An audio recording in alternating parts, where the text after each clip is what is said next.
Fuck.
Maybe it's fits.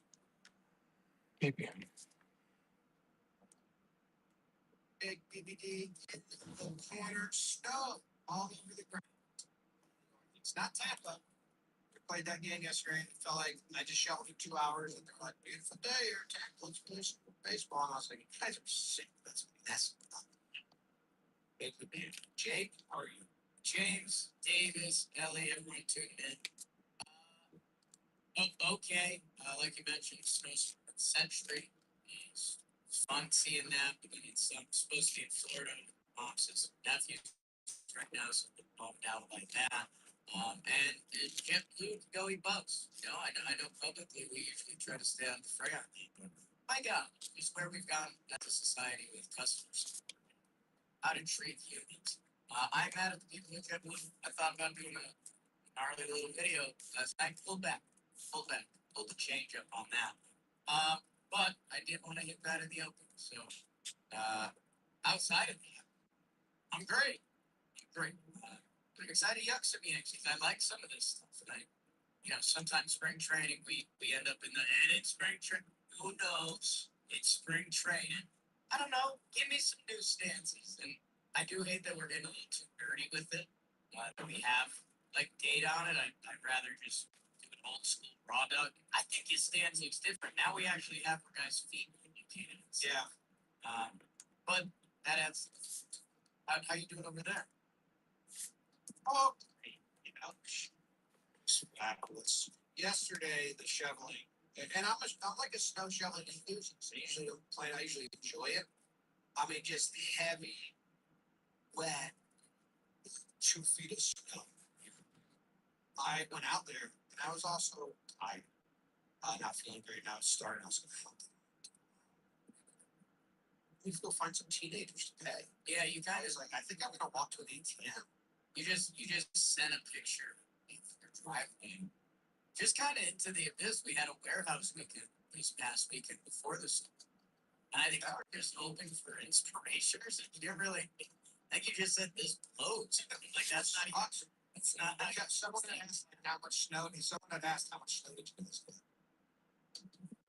Like this stinks. But then I did it. I sweated like I played 2 hockey games in a row. I was tripping underneath all the snow here, and then I did it. So yeah. But yeah, school's canceled. Scratching each other, yelling, did it. It's not great. I was in the office today, and being like, there's lots of circumstances. Oh, I'm not going to today. Send you some pictures of the finished product of my driveway. I was impressed. Everyone, it's not impressive. Everyone did. Everyone had to do it, so I didn't do anything different than other people in my neighborhood. But I'm like, actually, a lot of snowflakes are jealous. I'm with you though about the spring stuff. I am kind of mad to talk about some of this stuff. I know that market fades. I feel like with World Baseball Classic happening, and like there being a big gap, that's going to be dead time in the spring for the Yankees because all the players leave the World Baseball Classic. So right now they're starting to get a little rainbow, and they usually do. Like we're seeing guys get 4 bats, 3 bats. We're seeing like starts almost kind of making spring fun, having the World Baseball Classic. Hurt saying die, nervous. We have a lot of fun interviews. A lot of on the hitting and pitching side, different stances. And Guidry coming out talking about cyber. Awesome. Good. Let's get into it. First story, quick one. Yankee Stadium, George Steinbrenner Field full of shit. Sewage leak at Steinbrenner Field. And I just like this because they had a lot of fun quotes. Yankee spokesperson said in spring training for the toilets.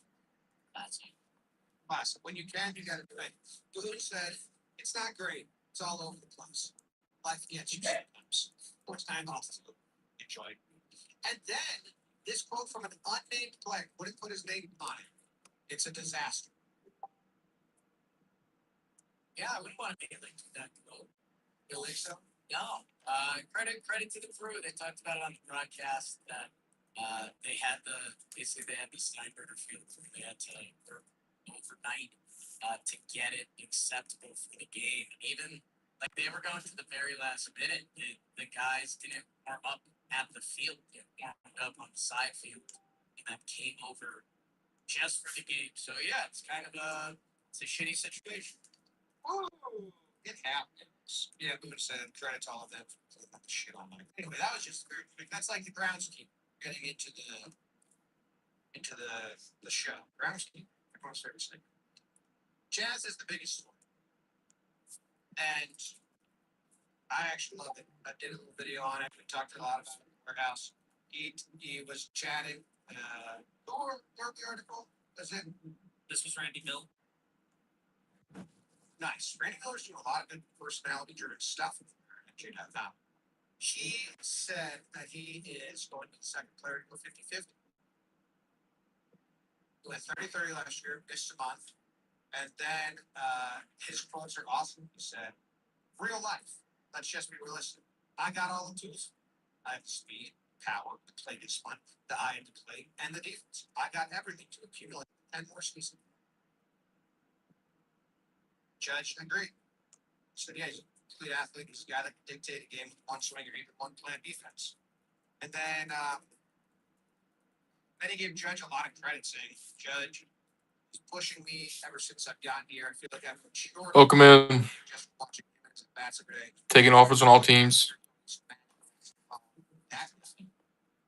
And he also had great quotes about wanting to stay in New York. He said the atmosphere in New York, the way the fans are super passionate day in, day out. Who doesn't want to be in front of that for the rest of their career? Walk down the street, a random guy or girl can tell you your stats. Welcome in. Said he wants an 8-year deal, $35 million a year.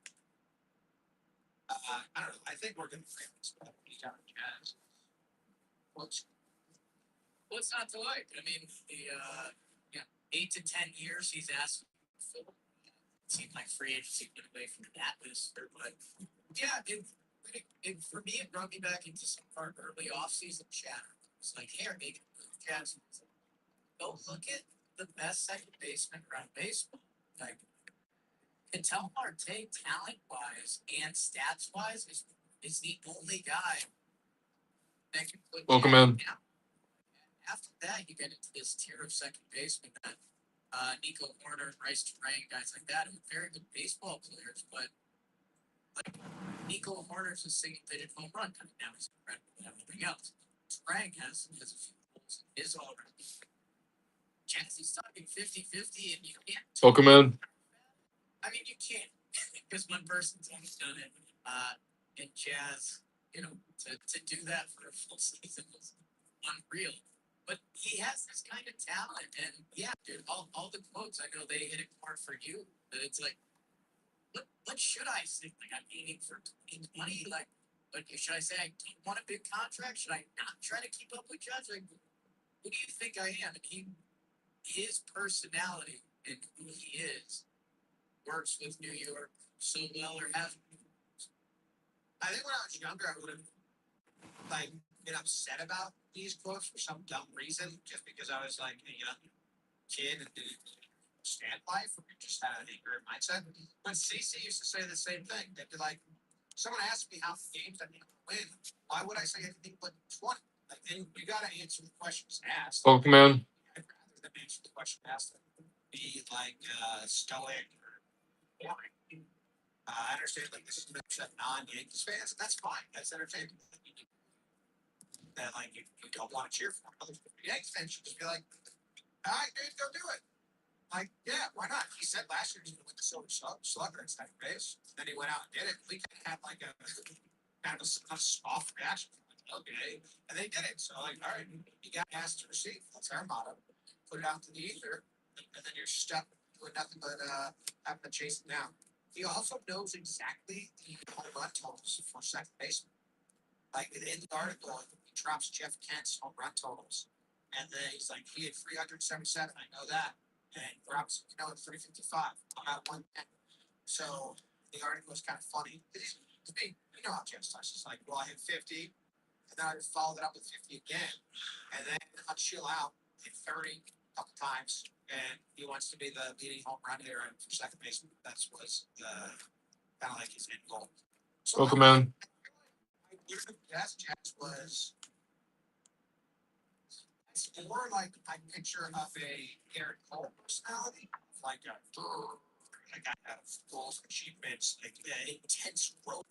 Jazz doesn't give off the intense vibes that these folks trying to give off, knowing the numbers he's chasing. So I like it.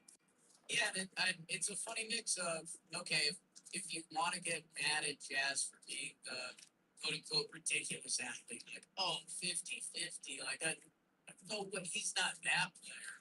Well, there's also what I like about that part of the conversation is Jazz is talking about second base. Like, if he's wanting to quote unquote knock him for having that crazy athlete's mentality, like that Jazz just would be all over the board. He'd be talking about like playing shortstop still or something of that nature. No, it's kind of cool that he's like, no, I'm a second baseman. I'm a dog. This is what I'm out here to do. Welcome in. And Throw one offer out. Conversation once the off season. Let's do some bundles. What Jazz does this year. Welcome in. Players, how much that Throw an offer out. Let's do some bundles. I mean, go look at Schwarber compared to Zach Gallen or something. And that Jazz also, I hadn't looked at his baseball spot, but his spray chart, it's not too dissimilar from Sir Didi Gregorius, which we had a viral clip this weekend of you and Joe's running amok with Didi. But like, if Jazz Chisholm wants those records, being in New York really should matter for him because I didn't realize the spray chart was really like this. I wanted to look at his numbers. I didn't pull these up, but like his home run per at bat before he got injured and then after he got injured, because he started the year out and the slash line was tough.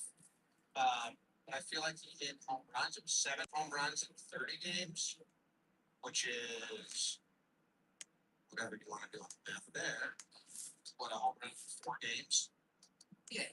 And then came back and said he was going to have a more balanced swing, like less is more.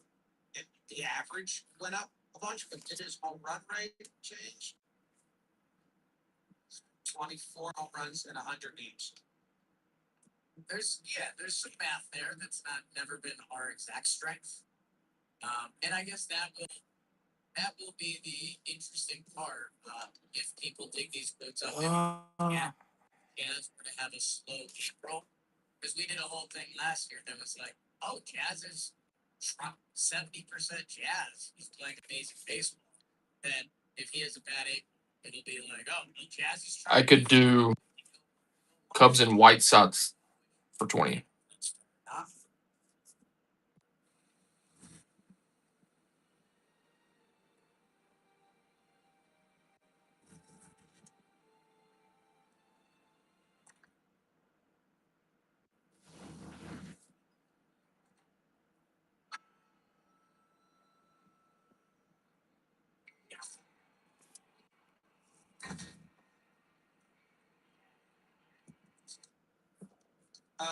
His swing in the first day of swing, his swing, first day of spring, right? He had to strike that bat and battled a little bit. And that's like his first year, 2024, he came up, we didn't see that really at all. And then he ends up almost hit a foul ball down the left field line, and then the same pitch again, and it was another, like, he went the other way with it. So as long as he does kind of the deep home run swing, as well as a 2-strike approach going the other way, I would be very excited. Gotta have multiple clubs in the bag, baby. I have a math check on Jazz. Just as you asked the question, the answer. 7 homers in his first 30 games. He's a 37.8 homer pace of 162. He hit 24 homers his last 100 games. That'd be 38.8 rate. 62.70. The home run rate technically been up for Hey, pretty good. Good stat check. All right. The other big story that I thought was interesting was Garrett Cole touches 97 miles per hour in his live session versus batters. I believe he pitched to Trent, Judge, and Dominguez in this session. He's again just like way ahead of schedule than anyone would have guessed. He also had a 4-year bout with shake that said, I was Let's do like, take it back. 25 for all three. Well, I hadn't gotten within about 2 miles per hour of that velocity during nine sessions. So that makes me think we have one situation, but I would also it's gonna be up. The adrenaline got him 2 miles per hour more. But it's like way ahead of schedule. That's his average up. To hit that 12 months after Tommy John almost. I know I don't know if this is just scared. Don't scares people do. Yeah, it's one inning, 20 pitches, all fastballs. And yeah, the one well, everything felt good. I had a good bit of fun. It was the first day I was unregulated. The mindset was performance. Which again, the electrician that Garrett Cole, wow, has turned into as a wordsmith, and just who he has become as like a full adult grown man human is awesome. Yeah, I'm happy for him. And yeah, what you're saying has some logic behind it. But also it's the first time they let him eat it. Yeah, that first bullpen everyone saw of him was in the Yankees gas station. And a 96 popped up, but everyone said that gun was a little hot. So maybe there's two hot guns. Maybe it's not. Maybe he just Aaron Cole is as a competitor seeing an actual, not even just an actual human in the box. Seeing one of the New York Yankees, Fred Judge, those guys in the box. Yeah, maybe he got the juices going. And the quotes here are good. First off, in the article, it says pitching coach Matt Blake text from road. So you just got texted, hey Matt, like anything you want to say about Cole's outing on the record? And he texted, I thought he was short. Good to get the first one under his belt.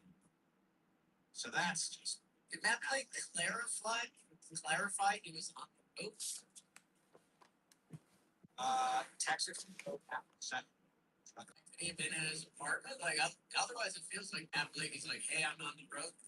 What can I tell him? Otherwise maybe put that in. Us, team us.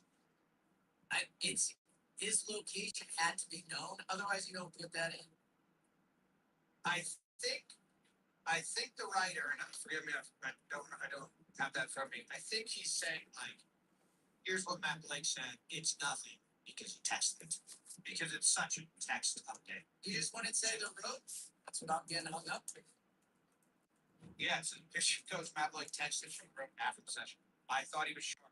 Good to get the first one under his belt. Anyway, Austin Wells, he goes, he looks fantastic. He looks precise. He resembles Garrett Cole.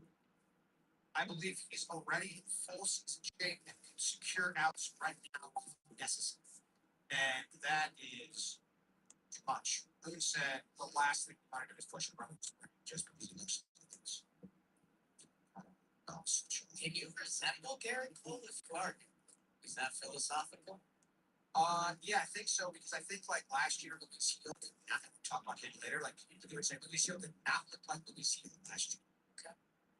So I think that's what he's saying. He doesn't look like a giant version. He just looks like Garrett Cole. Like he's got the new motion. I think he's crediting Andy Pettit with the over his head. And we did get more quotes from Cole on doing that. He said it just felt good. I experimented it during summer. I think I simply appreciate the rhythm of this new motion.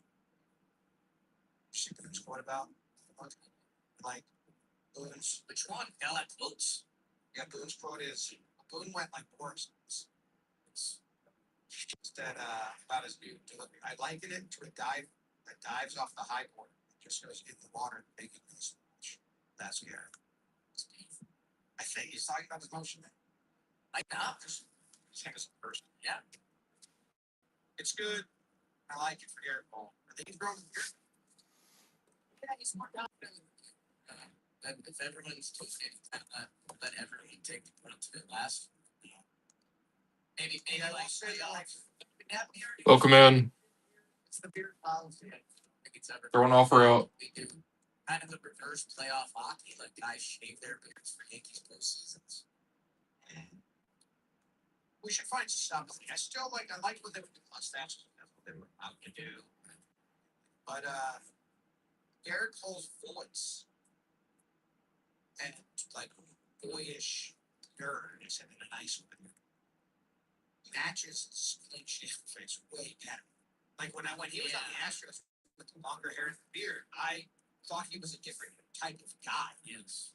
And then when he's, I started hearing him talk all the time, and his voice, I'm like, oh, clean shaven, button up, wine, way more. Okay, new swings. New swings, and I believe this thing is brought to you by Safety because we got to watch videos here. It's a spring training check-in, Jimbo, brought to you by SeatGeek, where we look at what's been happening at camp.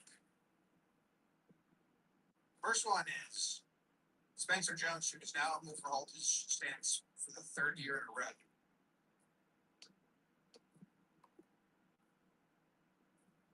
And he's going full Otani. He hit a home. It's kind of what he does. Let's see, here it is. Look at that. He looks very uncomfortable. Even last year, some of the stances were very. But hit the ball very far. Yeah, I'd say the good things to put in your pocket, as people have listened to this show about some different players over the past couple of years, is that batting stances do change numerically over baseball.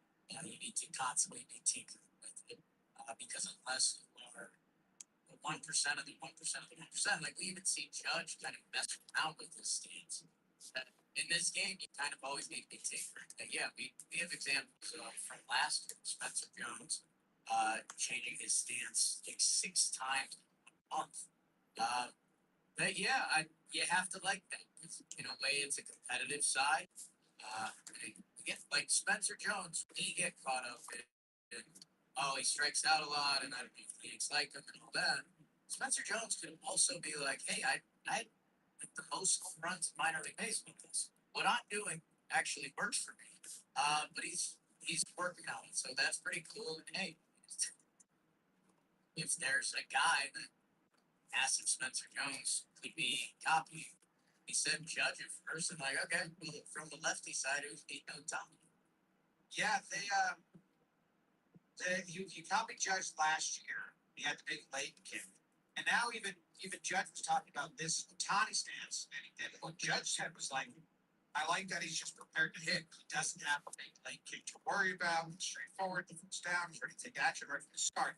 It's interesting because that's not Judge's. Judge has the big late kick. And every spring he tries to have it without him.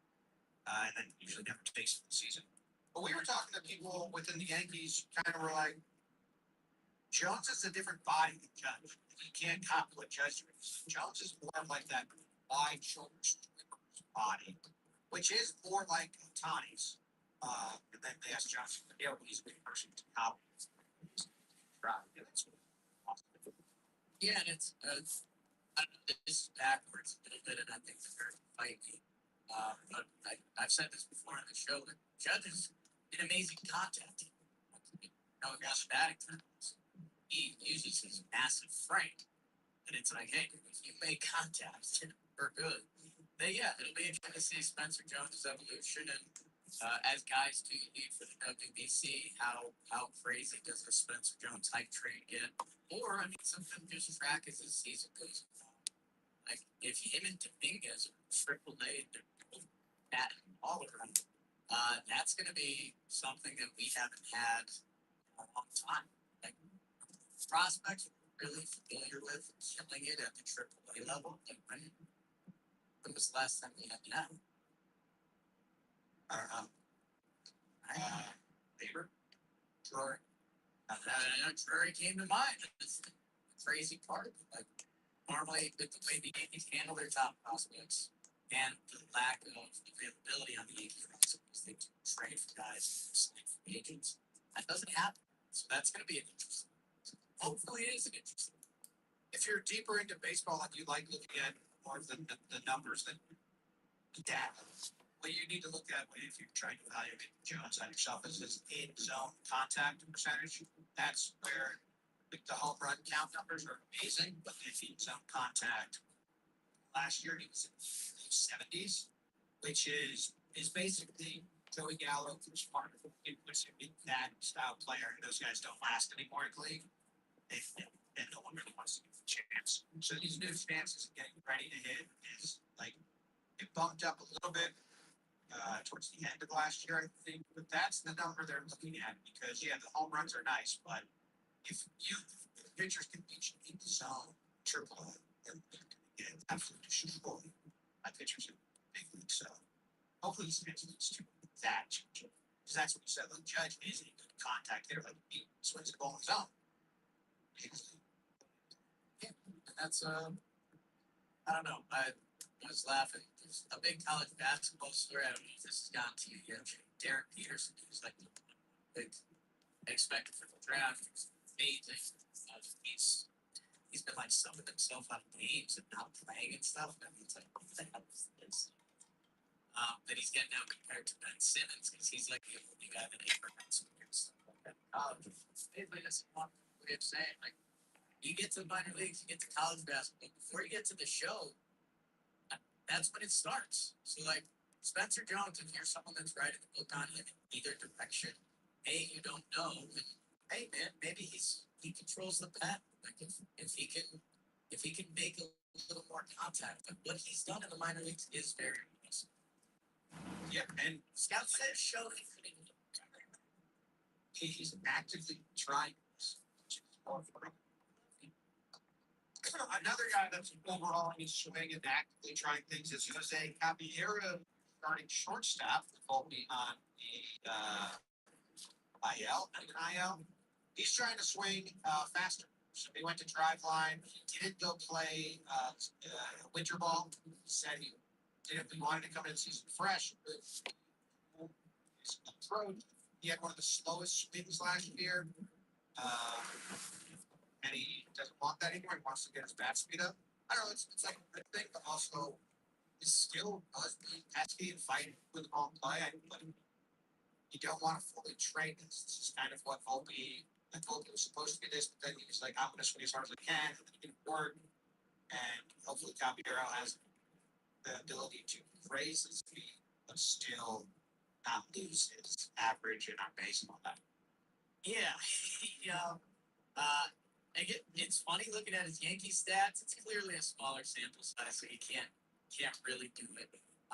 For me, what jumps out, it's everything we just talked about. It's Caballero's walks to strikeouts. He played with the Yankees for a different gear last year, so obviously he's going to be one of the fun storylines early on in the season. And hey, when he takes batting practice, like he can hit with the big doubles. Like he was leaving the stadium to left field pretty easily. Yeah, let's see what it is. It should have been stays or even shorts. Look at all this crazy together. This kind of segues him and McMahon. They've tightened up Caballero's stance. This is where, again, like I like a lot of the new baseball stuff, but I still have I got Jolly Olive with Noel V. Marte. And, we were talking a bunch of numbers, and I said, you know what, though? It looks like a ball club. And that I do like that we can use that. That they're talking about he gets more torque from it, you can get leverage from it. And that kind of it's the whole left side of the infield. Everyone's bringing in tighter stance. I like both. I think how it works is the eye test. I talked to some people with the Yankees about this on the pitching side of things. Like the eye test leads you to the data. Like, hey, you watch McMahon last year. He is just under every ball. His decisions weren't horrible. Just like something was off. And then I think you take that eye test and go, okay, well, now let's see, find outliers in the data. And he had the fourth widest stance in a Major League Baseball. When you think about wide stance guys, you're thinking about Big Papa. I think about Pujols, kind of like Trout, sluggers, really good. Soto, he's just so pretty much.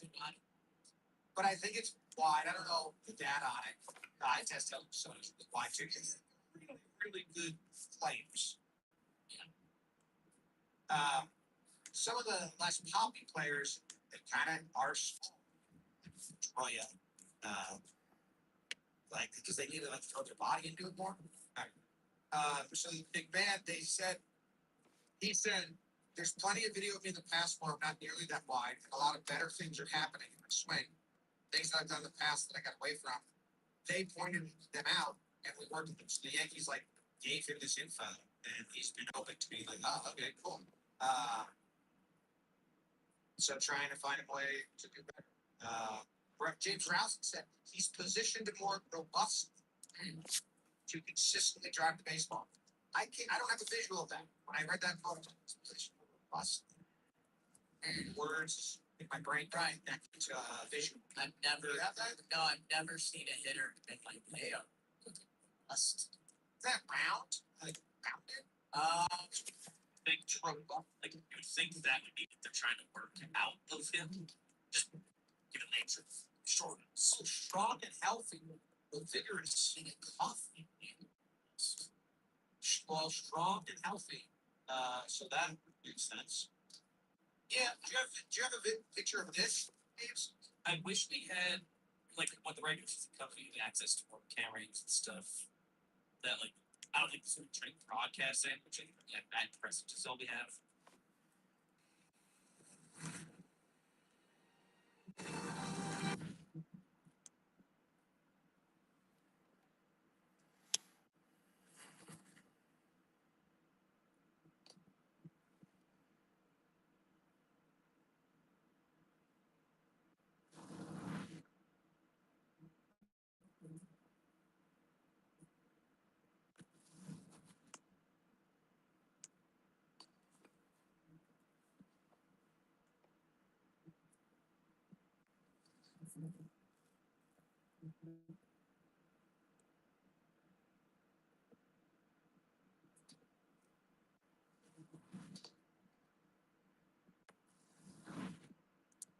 Say very well, but there's what we do have.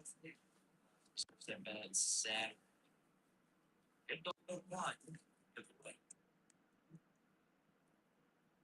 Yeah, I guess it's spring training month, and that's why we're doing all of this. I get a little nervous. This is kind of the reverse Caballero conversation. But you know, you got to perform, and McMahon had his hitting questions coming in, but like for 3 seasons, 458 games, and I know there's of course this conversation with McMahon we can spend 60 minutes. He was a 242, 325, 738 OPS guy. Like, I would, if we got that out of Ryan McMahon, I would sign up for it easily. I understand the questions, but like, I don't know. I guess I hope Tinker works, and in May we're talking about how great Ryan McMahon is now. Like, this guy was a very solid league average offensive player. And the way he plays third base defense, that makes him like a plus.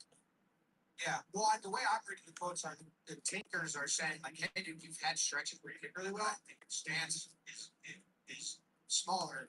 Unbeknownst to him, he like widens an attack. When he came to the Yankees, he started trying to do more and widen it. And so I don't think it's like those Coors numbers are, or those Rocky numbers are with wide stance not changing. I think what they're saying is you've had stretches where important is. Same thing with Jazz. We watched like his minor league. He was like, oh, it's not sweet. It's so hard. This episode is sponsored by SeatGeek. The MLB offseason is nearly over, which means spring training, the WBC, we're here. Not to mention NBA, NHL, even the World Cup coming up this summer. That is why our partners over at SeatGeek, we're giving them a shout. #1 rated ticketing app, 35 million down. And of course, I'm all about that deal. Yanks 2026. 10% off your next set of tickets at SeatGeek. That's 10% off any tickets with promo code Yanks 2026. Make sure you click the link in the description. Download the app. Thank you for the purchase, J-Bob. To use in your account. SeatGeek. All right. Pitching. Before we get into the pitching, little company update. First episode of John Boy Jake Radio in 4 years was released today. Bringing it back. Jake and I bantering about nothing, having fun, chatting. It's on the John Boy Jake TV YouTube channel or any podcast app. So if you finish this episode, go listen to that. A lot of good sleep talk there early on. So if you've ever slept, you might want to go check it out. That's good. All right, we got Luis Hill, Cam Schlittler, and Kate Winquest updates. Who do you want to start with? Let's do Heel because I, for a lot of Yankee fans, probably jonesing for action. We got to see a little Heel. You texted the Talking Yanks chat. I had some similar thoughts. But let's talk a little Heel. Yeah, so I mean it's a one outing. It's 2.1 innings. I think 2.2 innings. Allowed one run, it was a home run, 2 hits, but he had 0 walks. So that's cool. The other thing, his fastball was faster than before last year. And then we had a lot of quotes about him last year, where them kind of just being like, oh, like, I don't know what he was doing. He was like, I don't know if it was he was like trying to guard his stuff. He had a hard time getting into the zone, so he was aiming it more like, well, yeah, we don't want him to do that. And speaking about like last year, he wasn't throwing early in games, he was kind of like saving his velocity. Also coming off this injury surgery, so that's a part of it. But he needs to be in the zone, so no walks is good. And it's good to hear them all saying it out loud, speaking. Just, yeah, we need to throw the fastball hard and throw strikes in the head. He he was in the zone 54% of the time. Had a 60% first pitch strike rate in this one. So obviously, it's one spring out. And like, if you're not in the zone in spring, that's crazy. The guy on Pirates later on. I just think it's good that they're like speaking out loud what everyone was thinking last year. So again, we see him. I want to let you hear. Girardi was on Godwin podcast. Incredible. I will put him down as the best spring training broadcaster of all time because with everything that's going on, it's his dream. Like he was talking on a foul pop. He went through between a minor league stadium, between players that don't normally work together in communicating, between the sun and the like in one foul pop up, he went through like he was in his bag. It was amazing. But him talking about Heel was also great because he was like, but this guy's injury history, and he didn't pitch till August last year in big leagues. And what we saw from him, he's like he was holding back. He literally talked about it, and he doesn't want to get hurt again. That hopefully he can build up slowly for spring training, and that's what spring training is for. So if you're looking to buy Heel stock, I'll be honest with the people. I flip flop every day. Like I was hyping myself on the Luis Heel, and I was like, I don't know what role he's gonna fall into, but if there's talent in there, and like Luis is gonna be a plus player for the Yankees this year. And then he gave up the home run, and I was like, I don't know. Yeah, that was home run pitch fast right. His mound presence bothers me a lot. Like she had a little more like stiff back, a little more upright shoulder. Like he doesn't feel like confident in himself. He threw a couple sliders and a couple changeups that were wide open his first outing. And the whole issue with Heel during his rookie year season was he had either the fastball and slider or the fastball and the changeup. He never had the fastball, slider, and changeup all working on the same day. Maybe there's one or two that I'm blanking on, but I think that was the main feeling, that it was like he had to figure out which one was working. He actually then would like go stretches and he was a fastball changeup pitcher and fastball slider pitcher. The breaking stuff looked great. The fastball needs to be commanded better, and he has the makeup. I don't know. It's good to see him. Good to hear him talk about like throw strikes, and I think a lot of it ties to the fastball velo, which sometimes I think that's corny, but we kind of were on it with Devin last year. Like, and you're talking about his confidence. Like, that's the confidence pitch.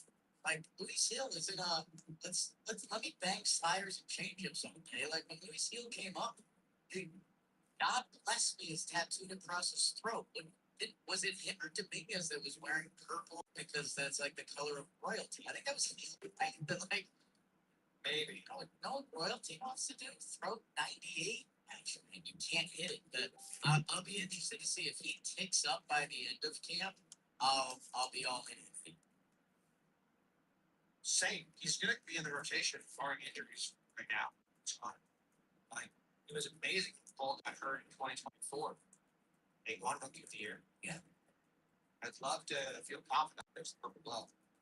And his starts were fun. His starts were kind of electric. Yeah. Another guy that's in the rotation, Cam Schlittler, talked about it in the offseason. Matt Blake talked about this. It was a conversation with Hotstove that he's going to add a splitter or a changeup. It's funny, Schlittler at the time said like a changeup, and Matt Blake at the time said it's probably a splitter. And they updated on that. It's not happening. Being put on hold. They're just going to work on what he's good at: fastball, ball, and put this on hold. He says, I liked his quote. A lot of people don't know this. Welcome in. You, as a human beings, we naturally supinate or we naturally pronate to a phantom baseball throw. If your thumb ends up down, you naturally pronate. If your thumb ends up kind of level, Welcome in. Make an offer. naturally supinate. And I think you can. My pinky is up after I throw my thumbs down. So that means that I would throw stuff that has arm side around, change ups, two seamers. You would be more easy find balls, pipes. There's a Welcome in. Make an offer. right here. If you're interested in this stuff, this book I wrote it. I was credit Tyler Kepner. It's called The History of Baseball in 10 Pitches. The section on the changeup was fascinating because guys that naturally see it said, and you're like, it takes like years to develop change because they just feel like they practice in the spring. Like you have to like develop that arm release, which is a natural develop. So I guess it's something. You didn't even like go to camp, right? Don't just that. Kind of funny, and it's a little eye-opening if you are prospectors. Like if there's a young pitcher that has a changeup, they put it in bones because it just takes time and experience to get comfortable. Yeah. So no change. Other pitchers. You said you wanted to talk about this guy, and I now remember I had a tape with watching. And Kate Winquist, Rule 5 pick. Yes, so Cade Winquist for me was a little out of sight, out of mind. I think our last episode, I think you were like, hey, where's the heel update? I was like, where's the Cade Winquist update? They met pitched the next day. Cade Winquist maybe was going to be hard to make a team. Like I mentioned, I like the potential options to make the team out of camp. That's like an Osvaldo Vito, Hedrick, Gary De Los Santos, Rafael Montero, Dylan Coleman. I don't know. Those names were starting to get me really jazzed up. And I was like, no, the Yankees, I think they've kept 2 Rule 5 guys ever. One of them is Josh Phelps, which there's kind of like a Rule 5 if you're a veteran that ends up on the minor league team. You know, he made the Yankees in 07, like was part of the team, but that's not even like a true Rule 5 guy. The other guy, I think, was 1971. So the Yankees haven't done this, but what has changed with the Yankees is this is their one skill that we all stand: finding pitchers, tapping into something, and making it work. And secondly, their other thing that is beneficial and sometimes a fatal flaw for them is they hate using the instinct. That Cade Winquist, if you put him in the blender with a lot of those guys I mentioned, I don't know how big the difference is, but I know that the Yankees hate losing the asset. That I think they'll stretch him out. They start the year kind of funky. If he could give them some 3 innings, finish the blowout games, I think the Yankees would even factor that in as win. That I think Cade Winquist is going to be on the team. Yeah, I kind of always thought he was because they don't take Rule 5 guys. So if they take one, they must really think he's worth the time and effort. He had good insight. He said that as soon as they got him in the Rule 5 draft, it was they had a Friday afternoon Zoom call with like the Yankees pitching staff, and he said all the guys on the Zoom showing him how to hold the sinker. and just telling him, just hold it like this. And then they sent him spin access balls through the mail. And he's been working on it since then. So they were like, hey, we're taking you, and we have this agenda right away. We want to teach you how to throw a sinker. Now, this is different than the change of the splitter, because the sinker does have arm side run. But this new seam shifted wave, is that what it's called? All you do is you just change where your fingers are, and you throw it the exact same force. So it's kind of like whether you super big pronate, like you should be able to do this because the laces are doing it, and the shifted weight within your arm or wrist action. He threw that in this snout, and he got 2 feet of run at 95 miles per hour, but the consistency wasn't there yet. But hey, I knew they liked live arm, and I knew they wanted speed, and he could top up 96. That pitch right there, I didn't know that he's also a slow curveball specialist. Like they're like his best pitch is a 70-something mile per hour curveball, which is fun. Like those when you get a guy on a slow curve, that's very fun. He had a 46% swing and miss rate on that curveball last year. 143 batting average. I got worked up on the nose. You got the fucking fast fastball and a slow curve. That's a much more interesting pitcher to me than he's got 96 fastball and we're going to develop some something. Which is what Keel was his first year. And so he's got a nasty secondary pitch. All you got to do is get that fastball. Man, got a sinker. Now, you're going to bet. Especially in the bullpen. Get started. Bednar, slow curveball guy, so maybe there could be some words of wisdom out in that bullpen. And my other Rule 5 argument is that the Yankees probably still feel spurned from losing Garrett Whitlock. So they need to make up for that. That's true. Today's episode is sponsored by PSA. You know those baseball cards you've had since you were a kid, the ones sitting in your parents' basement or stored in the boxes.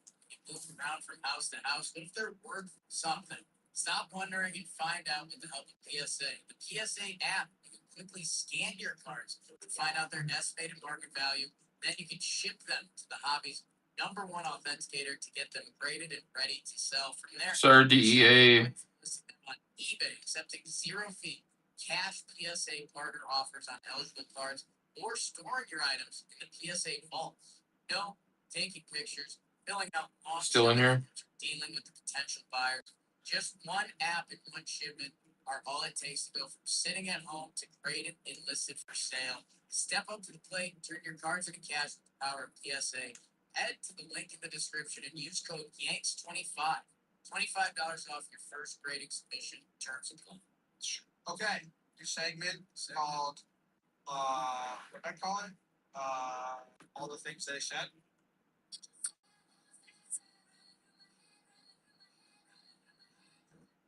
Listen to Kelly Clarkson discover this. It's delightful. Okay, so all right, so quotes are on camera. There you go. Tigers, Phillies, Pirates. Point of being the Yankees being champion, there's always going to stay there without it. He said the goal is the World Series, the goal is the championship, but you got to do what's in between, not to get there, but to complete it. So he's saying that they're staying behind his names if they don't have championship.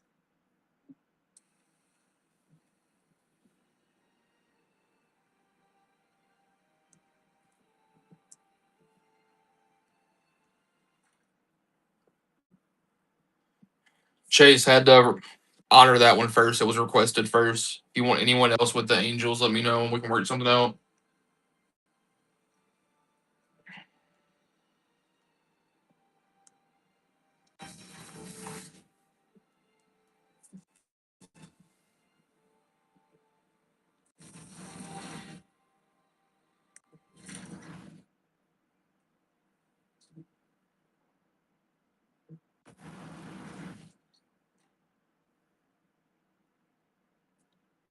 Yes.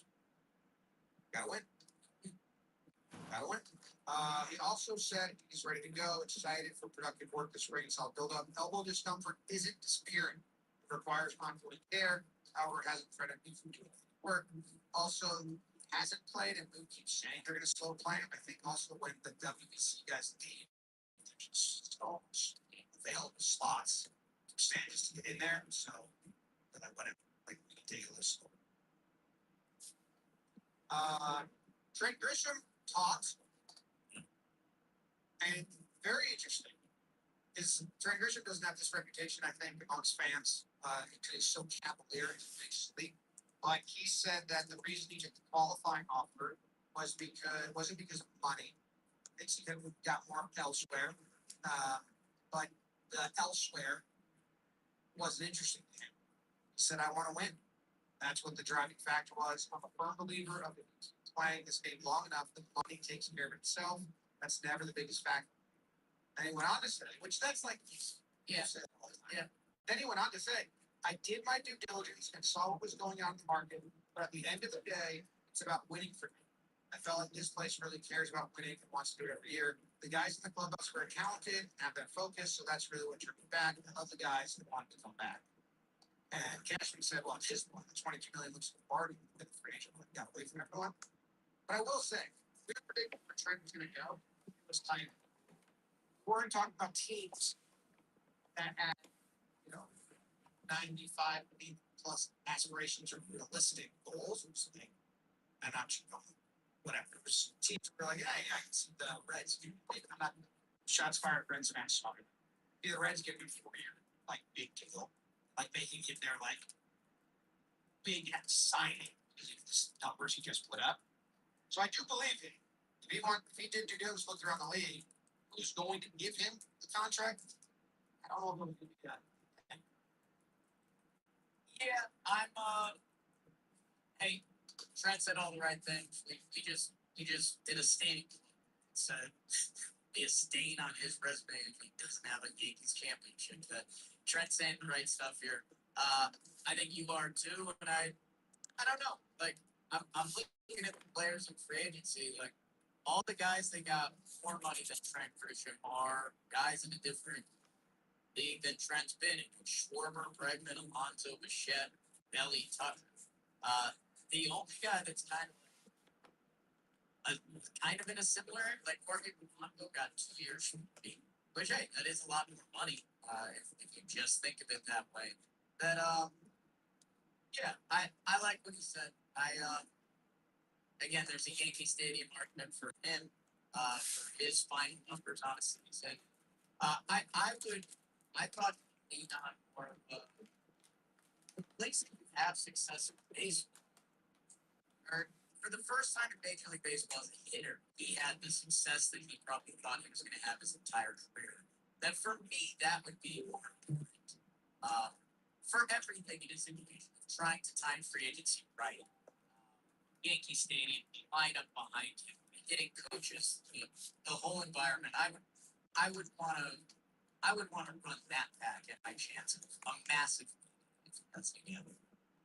Yeah, almost like the recipe works pretty good. I don't want to go try out a new formula and then it affects the big free agent. He goes to the Texas Rangers and has an offer for 2 months, and everyone's like, oh, he had a fluke here with the Yanks.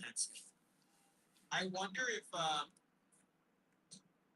Glaber would have taken the qualifying offer had they offered it to him after 2024. The thought was he would. He took it this year. He took it this year, and he had similar numbers, right? I do. I think this on base in the Tigers. Yeah, and he kind of limped to the finish line, so I don't know if there was anything with that. But, yeah, where Glaber kind of had the opposite year with the Yankees. Really nuts at the end of the year. All right, well, Mr. Wells said the scouts were right on his defensive abilities. His quote is, I think the measurable skills to catcher, I was terrible. Framing, probably blocking, was okay, rough.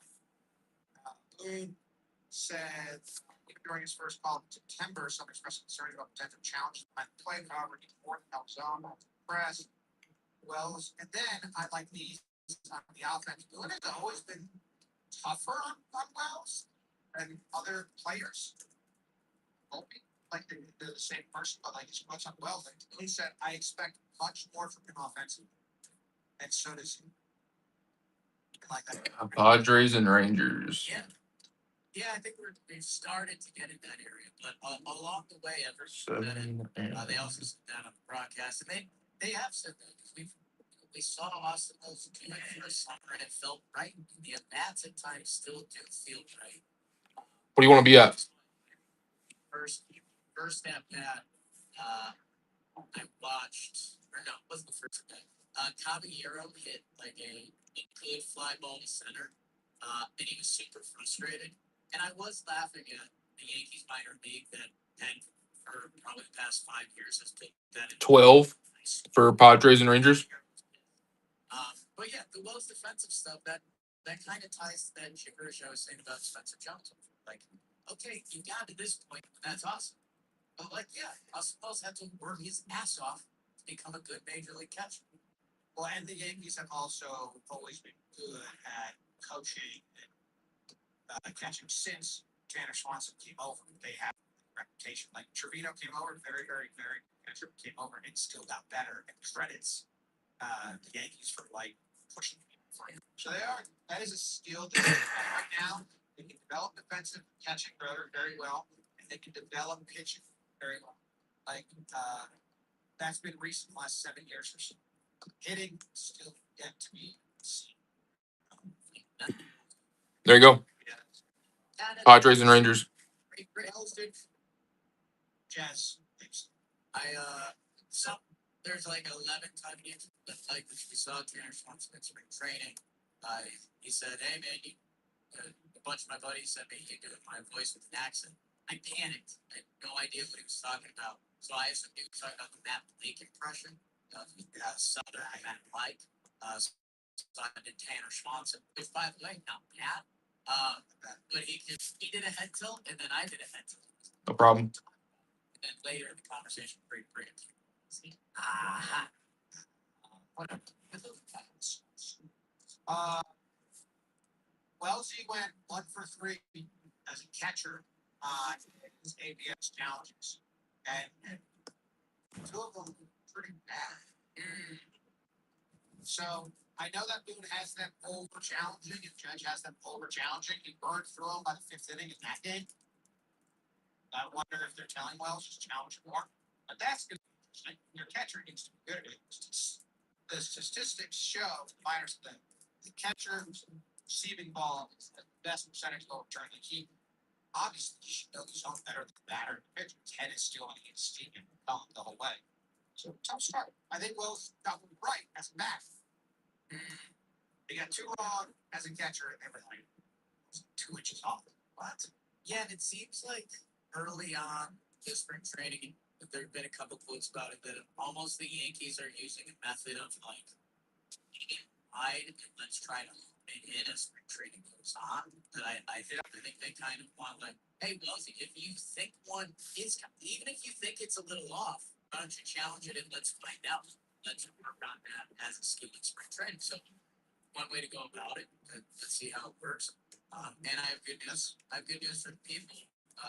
I'm gonna fully have Austin Wells like by the end of spring training. Love that. The fact that he's the Dominican Republic's starting catcher, like that. Go look at that team.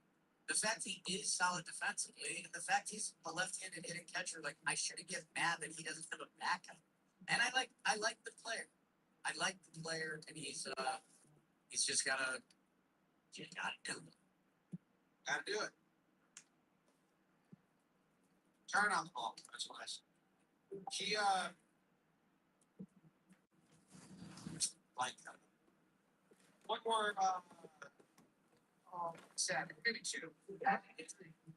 Skater there in that spring. Yeah, it's some like I know this picks at scabs, but they're just funny to hear him say it while he's in camp. He's talking about the Yankees and the Dodgers and George and the clubhouse, the camp, and he goes, he basically said that when he was playing, you'd be looking at the newspaper every morning to see what George had to say. Today it's really calm. When I was playing, there was always tension. Guys were always looking over their shoulders, like, what's next? And then he said, it's actually boring this one. Players today don't have to deal with tension. They've never experienced that. But I'm going to say that he, George, in his opinion, George Steinbrenner was doing it to get the best out of players. He would needle players early, see if they would stand up to him or react. And if they didn't, then he would say, you're too soft to be here. You won't like it. And if you did, then that was what Guidry said about Steinbrenner. It was a method to the madness, her Brooks-esque. But he talked about the Dodgers. George would have found a way to match the Dodgers. Whatever they did, he would have done it better. If they signed one star, signed two. He would have tried his best to stop what's going on. And then when asked how George would react to the drought, he said George would not be happy or not sure about that. It's not, and then he goes on to say it's not shots fired at Hal. He likes Hal. His working team, but just it's a reflection of the competitive fire. So that's food and fodder for all the Yankees fans that feel the same way, which it's almost like you can't say the opposite in any way. Right. Like, you can say, yeah, the competitive fire is dimmed because when Steinbrenner's here, it was actually miserable and people were like, hated it, wasn't a good environment. But you can't say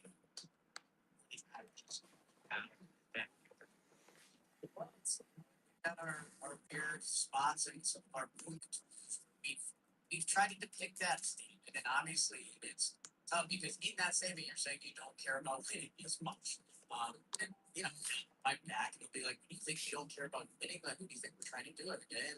And it's that demeanor that tying us back to the stand, being like, yeah, he's staying on his. By the way, how about the other new films resume if they don't win a ring? Yankees. Well, what are people going to point to? Because not a lot of people have complained about the talent until the Dodgers, which are acting as the Yankees, winning World Series, signing the best players. They are doing what the Yankees did.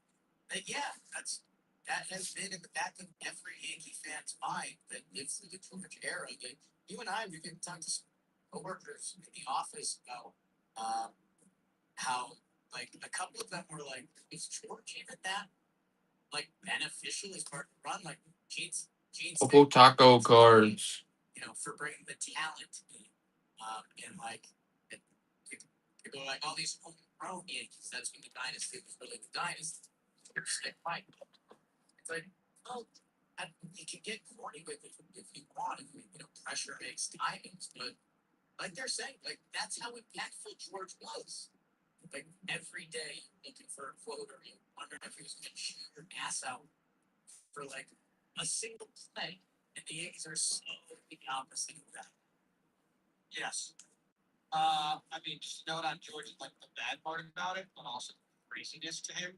We recently you mentioned Rabu, Aditya Rabu, and filming like a short, and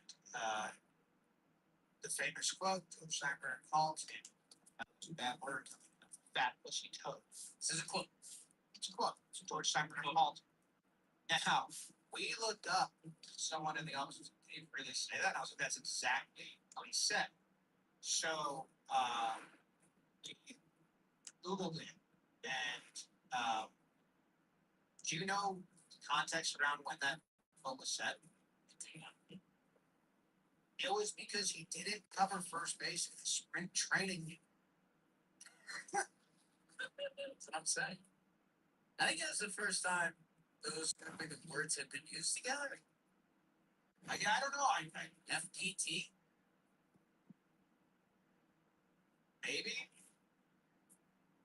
maybe, maybe unless Steinbrenner saying it all the time. And that's, again, the line between right and wrong with it, I guess.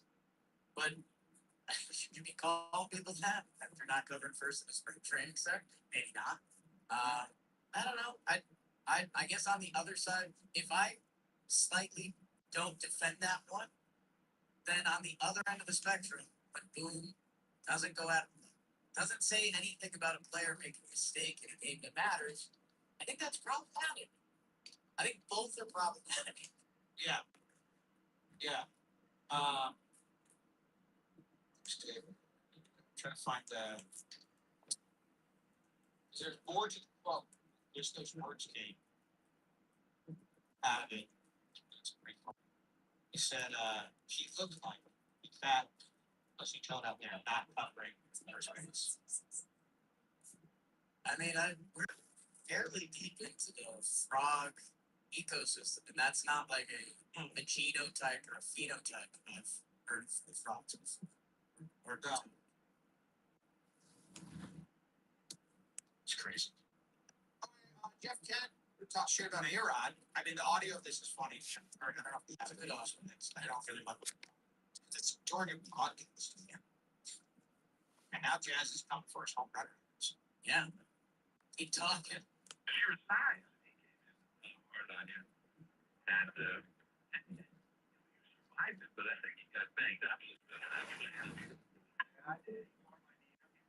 They rolled that ass out the bay. Closing out for a little while. Not happy about that because he's the middle infielder. We were beating him up pretty good. He didn't even do bad. I think not that you've thought about it much since then, but that's right there. One time I do remember that guy really came in hard like it. It was 1998. The year I was like 22 years old. Yeah, it's young. Yeah. Someone found the highlight of it. He does roll his ass on his knee. And then A-Rod gives him a boot squeeze, roll his Chapman grandma style. As he's laying there hurt, I think A-Rod's trying to be like, "You all right, buddy?" And gives him a little Oh shit! Are they still in the shop? standard field to the fire for Ken. Got you. Looks bad. It's frustrating. There you go, man. Yes, sir. Thanks for being the first buyer too. Yeah, I mean, it's funny because he could have spun fat ass card to be like, ah, these little guys. And then he rounded up with the bitch, the good old son. It's really good. It's on air. Yeah. All right. A couple off the field stuff before we go. Before we close this. The Yankees have overhauled their Japanese approach to acquiring Japanese stars. They've been shut out from Tanaka. They were in on Yamamoto. They were in Otani. They were in on Yamamoto. I think they were in on Roki. Like those three guys. They were never in on a mine. People keep reporting that. They were never in on a mine. But those three they wanted, they didn't get. And I think Cashman said those days are long gone. Got you. Effort, money on a number of guys. We got 12 left, guys. Let's go ahead and close this out. Great floor as well as the West Coast. But they're doing a lot about it. So they hired some new people that have been doing this for other teams. They hired Matt Slater, Cardinals. He spent 18 years in a similar role for them. The Cardinals have a lot of Japanese players. I mean, new bar type. Yeah. He's got the new title of Global Player Acquisitions. Garza, head of international scouting, said he's very connected in Asia. That's something I think will be on the horizon. We're going to try to make more trips to Asia. We're going to try and be involved in markets that we maybe haven't been as involved in previously. And then the other one is Neo Masamoto. He's been the Cubs. The Cubs have signed Japanese players. And they hired him and got him from the Cubs. He's been there for 20 years. He got them.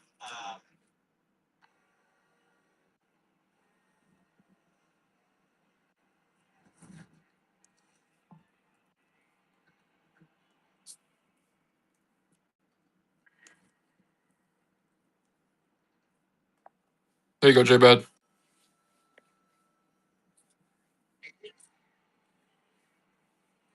$11 left.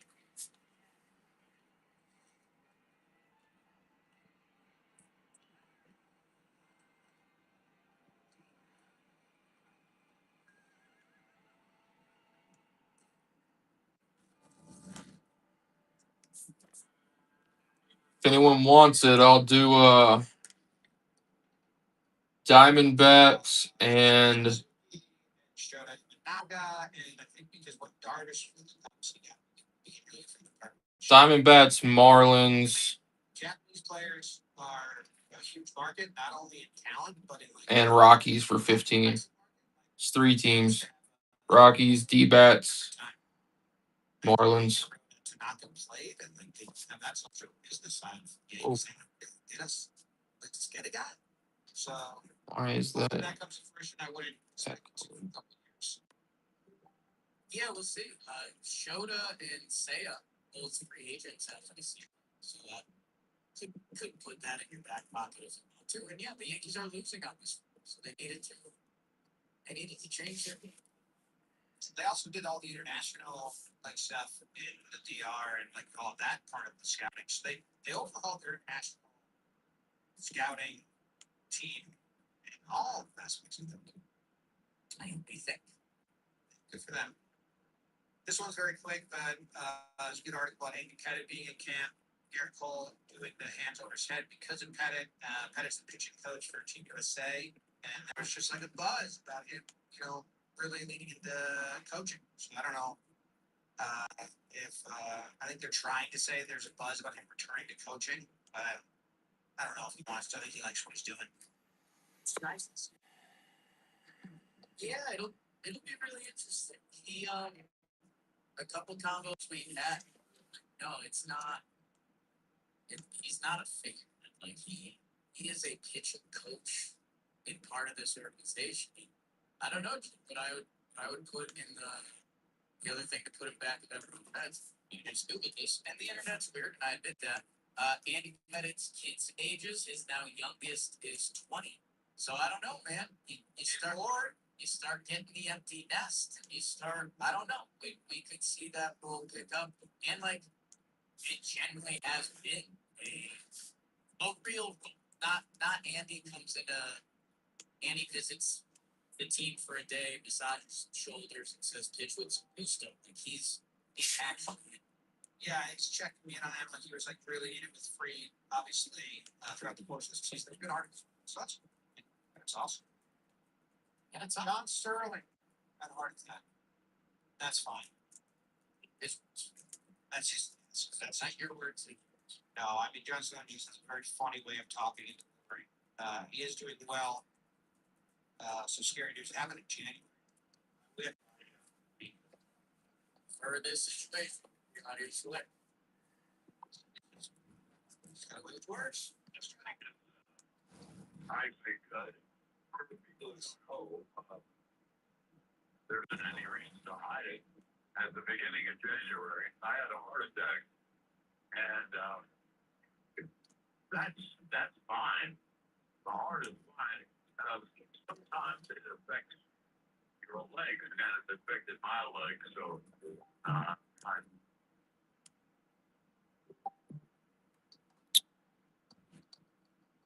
Well, hello there.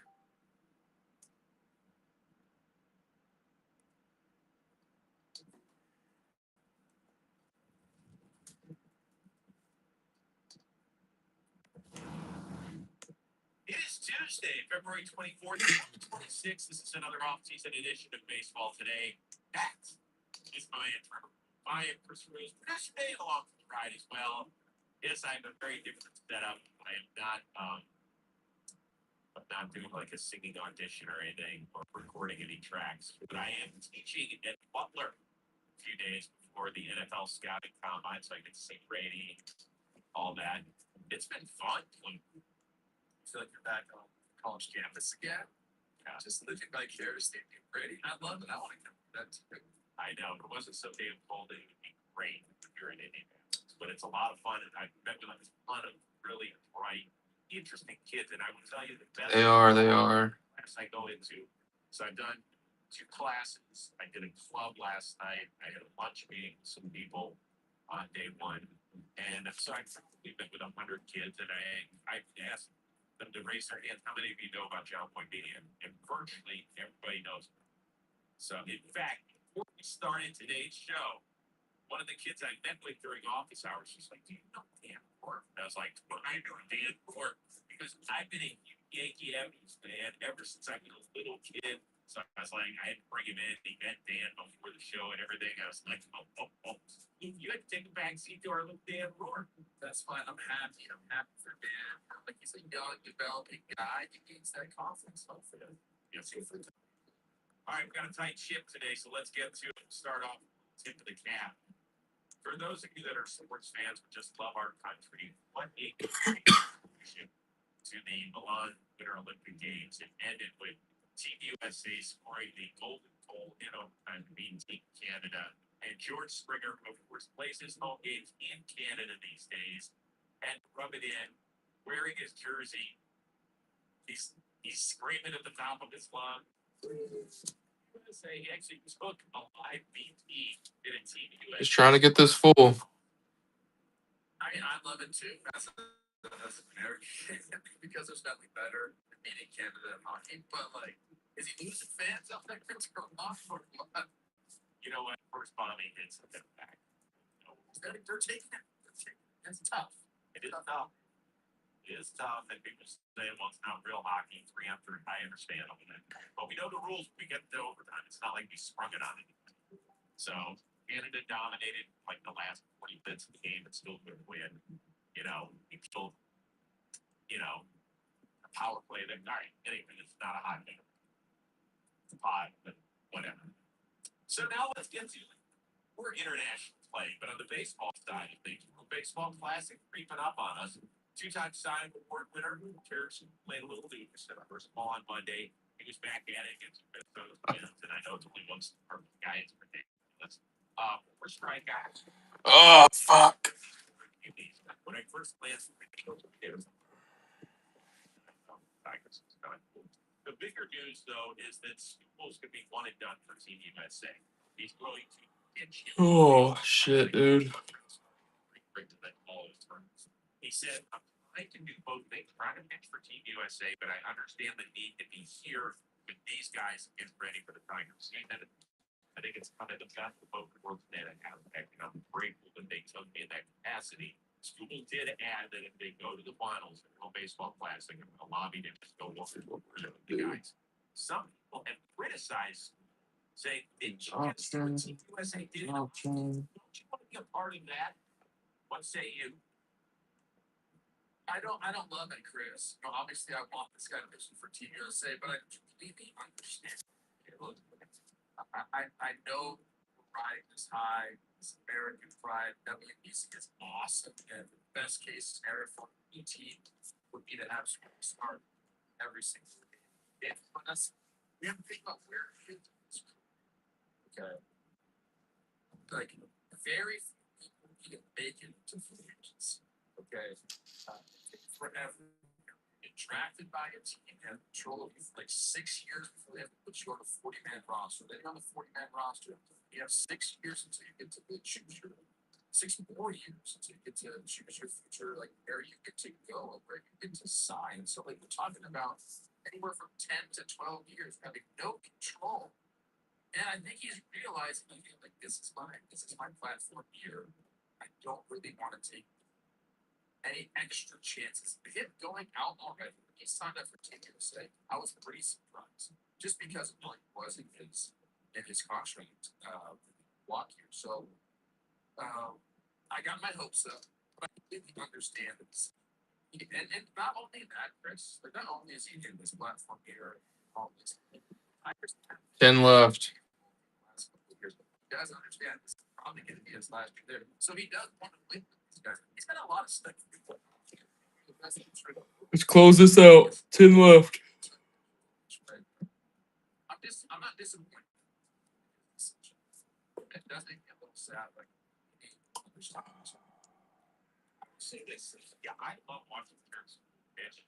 Even though he's in the same division as our 2 favorite teams, like, the guy is a beast. And I think he's really easy to look for on a national.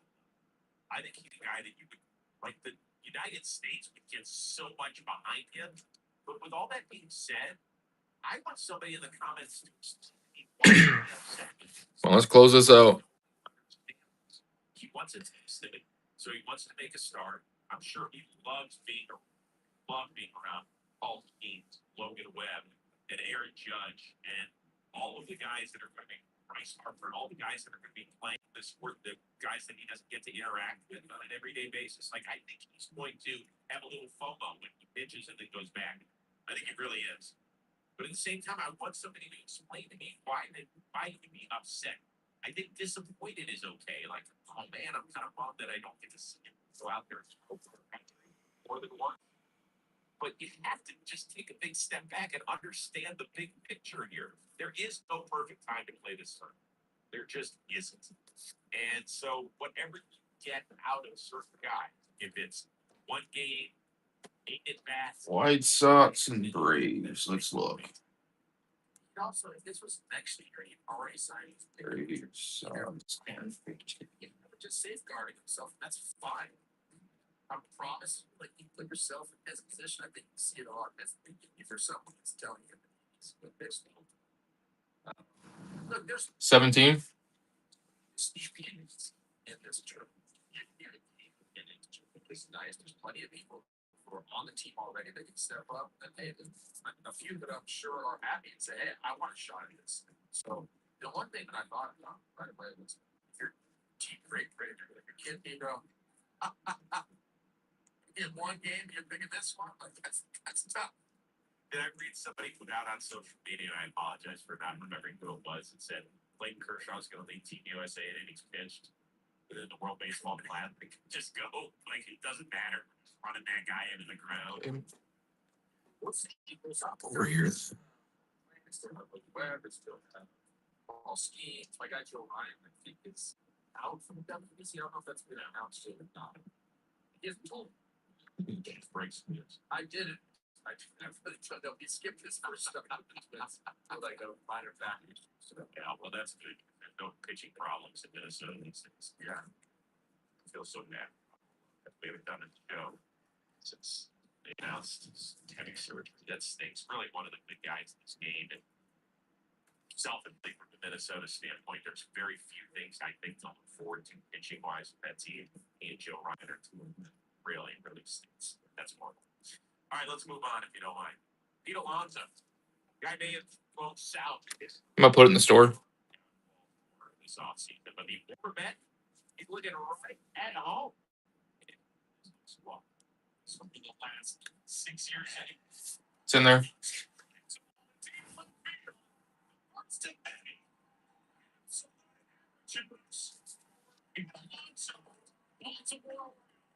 Yeah, there he is. Pete Alonso doing his thing.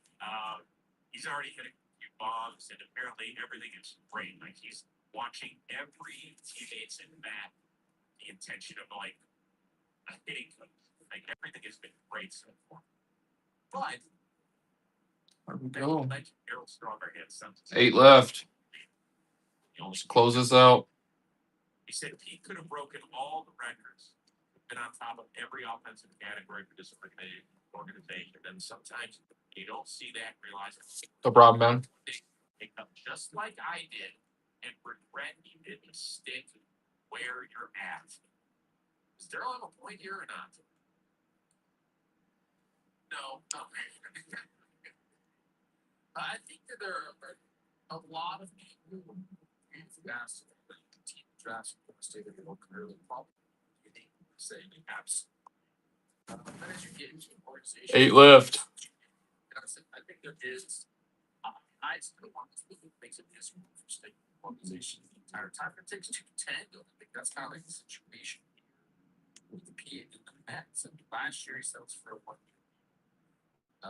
This year it comes out and really never got like an off, unless there was something behind the scenes that we didn't hear about. Like, he never really got that off from him. So, you know, maybe at the end of his career, he'll be like, that would have been that I could be on top of all that's offensive category.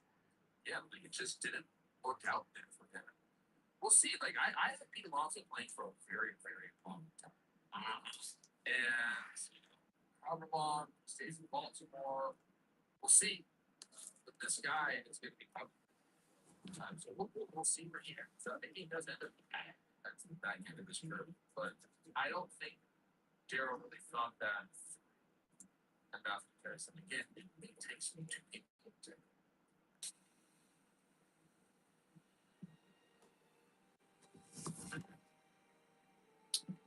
8 teams. Let's fill it.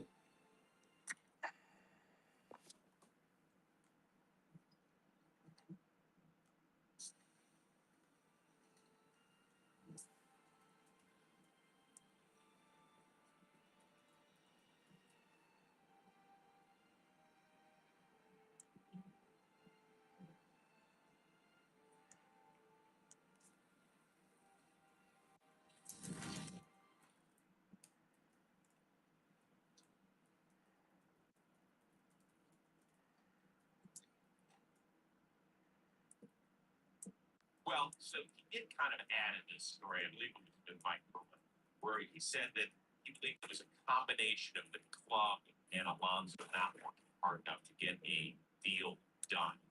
He said, I think they both could have fought harder in that situation. And we all know that Pete was a free agent after 2024, went back on a 2-year deal with a 1-year opt-out. So now he has opted out. Strawberry just felt like maybe 8 left. Let's finish it. I don't think that could have happened. Come on, guys. Wanted to beat Alonso anything more than a 3-year deal. And so what is Alonso supposed to do? I understand a little bit of what Daryl was saying from this standpoint. If you make it in New York, that is different than anywhere else, whether that is with the Yankees or the Mets, for the most part. There are a few other teams. Baltimore, although they have a wonderful baseball tradition, it's not looked at on the same level as when you are a star in New York. So if you are the guy, even if it's with the Mets compared to the Yankees, there's something a little special about that. And Daryl can tell you that because he did. I remember this. When he left the Mets and he went to his hometown Dodgers, that was a big, big deal. And there were a lot of people like Auction running for 2 teams. 2 teams, 1 price. 2 teams, 1 price, $7. They're not great teams, but it's 2 teams. They still have hits. And he probably does for credit. That's his own experience. He's kind of like projecting. Not everyone wants to. That's also facts. Yeah, but don't you think he did a remarkable job handling himself there? I thought I'm seeing too much. I thought he was Why don't like us? He just loves the ball. That just loves the ball. That's exactly what fan, like hardcore fan, like that's. They just want guys that love the ball. They just want the ball. They don't care about what you're doing off the field. They'll just play, like work hard, get your max effort. It's like no one can say beat off. 2 teams, 1 price. 2 teams, 1 price, $5. There we go.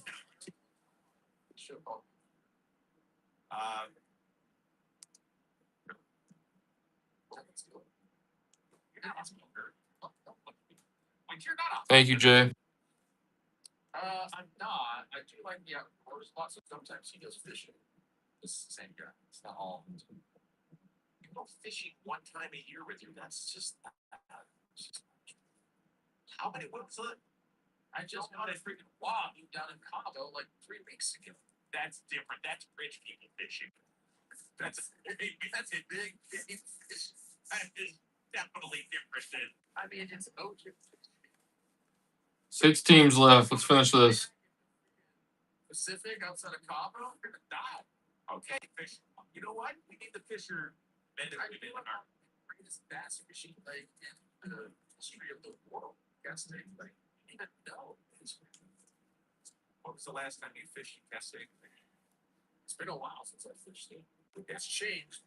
The guy the stripers came down. They started eating all of our stuff. Now it's a little less stripe. It used to be large. But let's go fishing one time. I am not a fisherman. I fresh water, I'm salt water. I get terribly bored. Just like surf fishing, like on the beach, Malibu, those poles out, those swim, maybe not sure to catch all sorts of stuff. You know who loves fishing? That's all he did during his time off during his baseball career. Deion Sanders. Yeah, loves kids. He's got lakes and stuff on his property. Yeah. Yeah. I mean, he said he used to be able to spend all day on a boat. He had a hard time getting teammates to spend all day on a boat. He's a bastard. Oh, come on, Chris. I can't believe you said that. Let's continue on. Today's episode of Baseball Day is sponsored by Amazon. When life throws everyday low prices on essentials helps you save the day. Amazon simply has everything you need, whatever you need. From planned purchases to unexpected moments, they've got everything in one place, saving you time and money so you can focus on what matters most. I'll give you an example. I'm in the middle of a 2-week road trip. I forgot something. I forgot the part that I take. What do? I got them on order, had them sent to the house. Y'all met me in Indianapolis. Now, I got my heart built. I'm good to go. All I did was take my phone, I worked them up. I said, "Mom, they're coming to the house. Bring it up." 6 teams left. First, she gave me kids. Then she goes, "Here's your heart." Both made my heart flutter. So from tech, clothing, to daily needs, anything else you need to prepare for the start of the baseball season, Amazon has everything you need all in one convenient place, and they can deliver to you anytime and anywhere on the go. So whether it's routine shopping or family likes to call, shop Amazon, save on essentials, save. All right, interesting stuff from our buddy PCA. The QCE is Chicago Magazine's cover boy. We're almost there, DEA. Nuts. I didn't Almost there. see the photo. Yeah. How we doing in the team shower? Okay. All right. Oh, there he is, the center of attention. Yeah.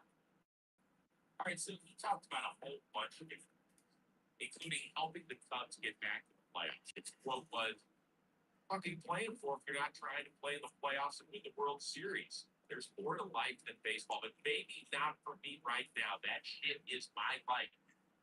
I love Pete's mentality. Tell him to his Jets just a little bit. No, absolutely not.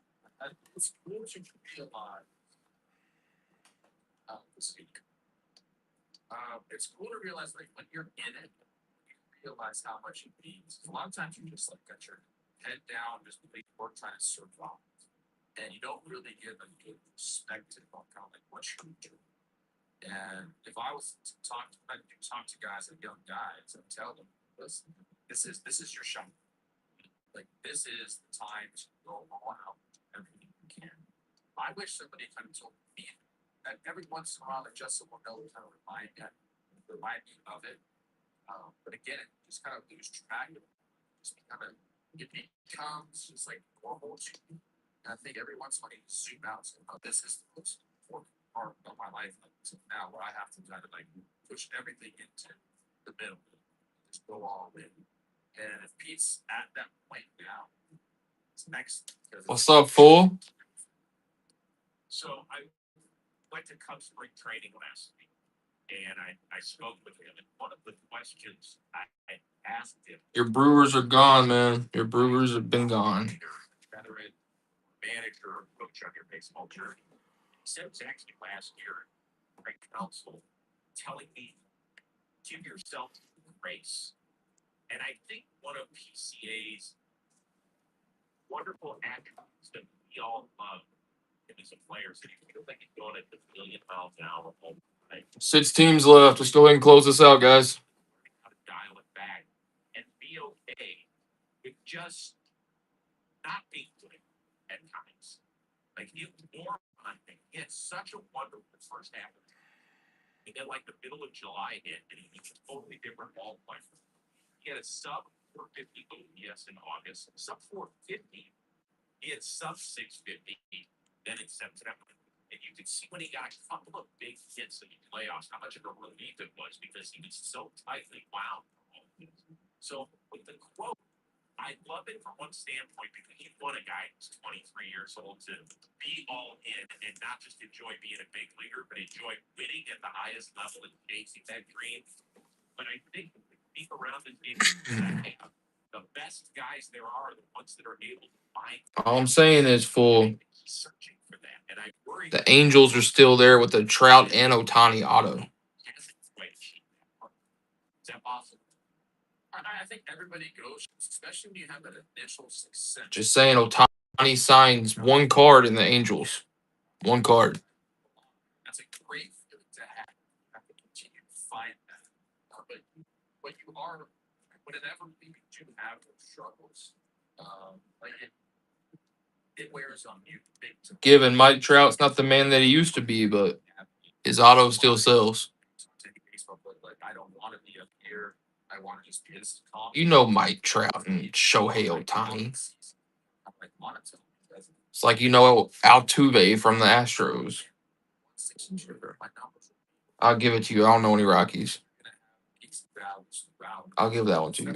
I don't know one Rocky. Yeah, especially because you start so hot at that low you had that value right there. It's a tough first one. You don't collect an Otani or Mike Trout auto. You flip that thing. This year, you'll understand. Okay, this is just what the difference is, and because he's young and doesn't have a lot of time, like he'll figure it out. He'll be fine. But I don't think he's ever lose that drop. The rest of the stuff, good time to figure itself out. I can run some cologne. I know you have an obsession. Right, I would agree with that. There are going to be some people that say, hold on, you're saying this out of one side of your mouth, but then throughout the month of February or whatever, late January, even Caleb Williams are showing up in every game. Blackhawks. What's he supposed to do? It's 23. It's not working hard.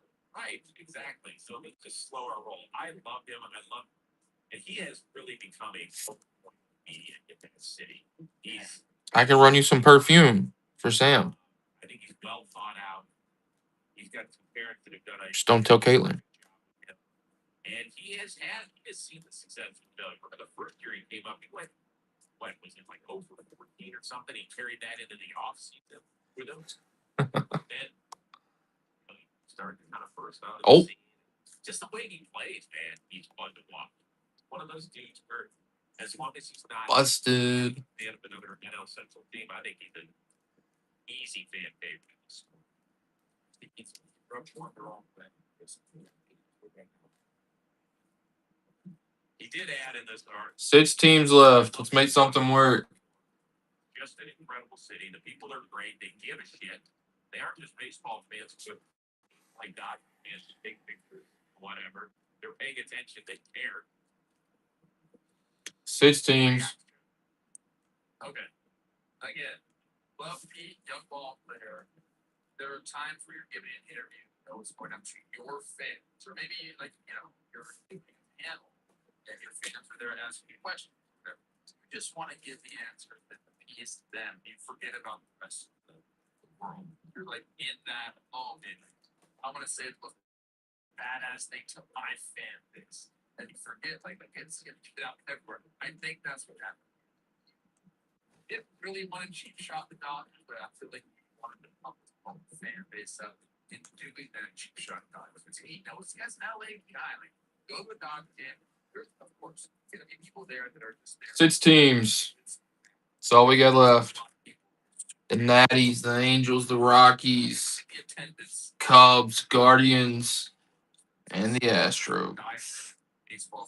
Otani and Trout do sign for the Angels. You did not know that. Again, I think he just caught it.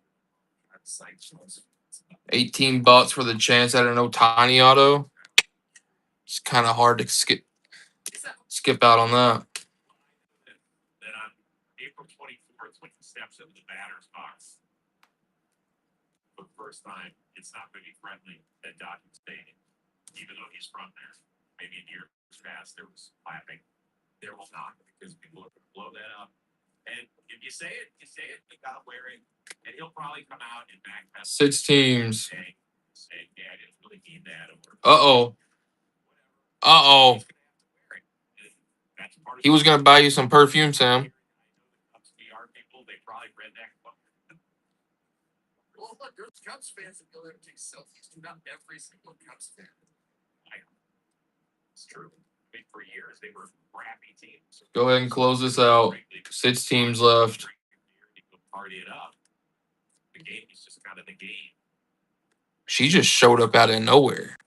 It's like fatty and stuff. Talking about like yeah. With the knowledge that he said that. Up series because of it outside of. I would like, we have a lot of documents. Damn. Show so. He snitched himself out. Does it kind of ruffle your feathers a little bit? He said, not a big deal. You're going to that game on town. You're going to let PCA know about it. Not even matter. You have to keep fat right now. They're polishing their Yeah. I will say this. Having lived in Los Angeles for the 4th century, and I have my BRB. thoughts about fandom. They are excellent Lakers and Dodgers. The rest of it, they're kind of up and down. Those two fan bases are very, very good fans. I think U.S. in football too. I think it's a good thing. You and I can discuss on. Today's episode sponsored by Best Western Hotels and Resorts. Life's a trip, so why not make the most of it? With over 4,000 hotels worldwide, Best Western is there for every detour destination, unexpected twist and turn along the way. Great stay isn't just about where you sleep; it's about where the 6 teams left. Let's go ahead and close this out. Best Western you're ever stayed. It's almost time to break. As you can tell, Best Western gets it. Traveling isn't one size fits all. Whether you're looking for the next great adventure, time to unwind, making memories. Best Western. 6 teams. With the entire roster, Best Western has got you covered. All you got to do is pack your bags, keep up that plan, book for what matters. Life's a trip. Make the most of it, and then Looking for a easier way to get that LLC next to Oh, your no. business. 6 teams left.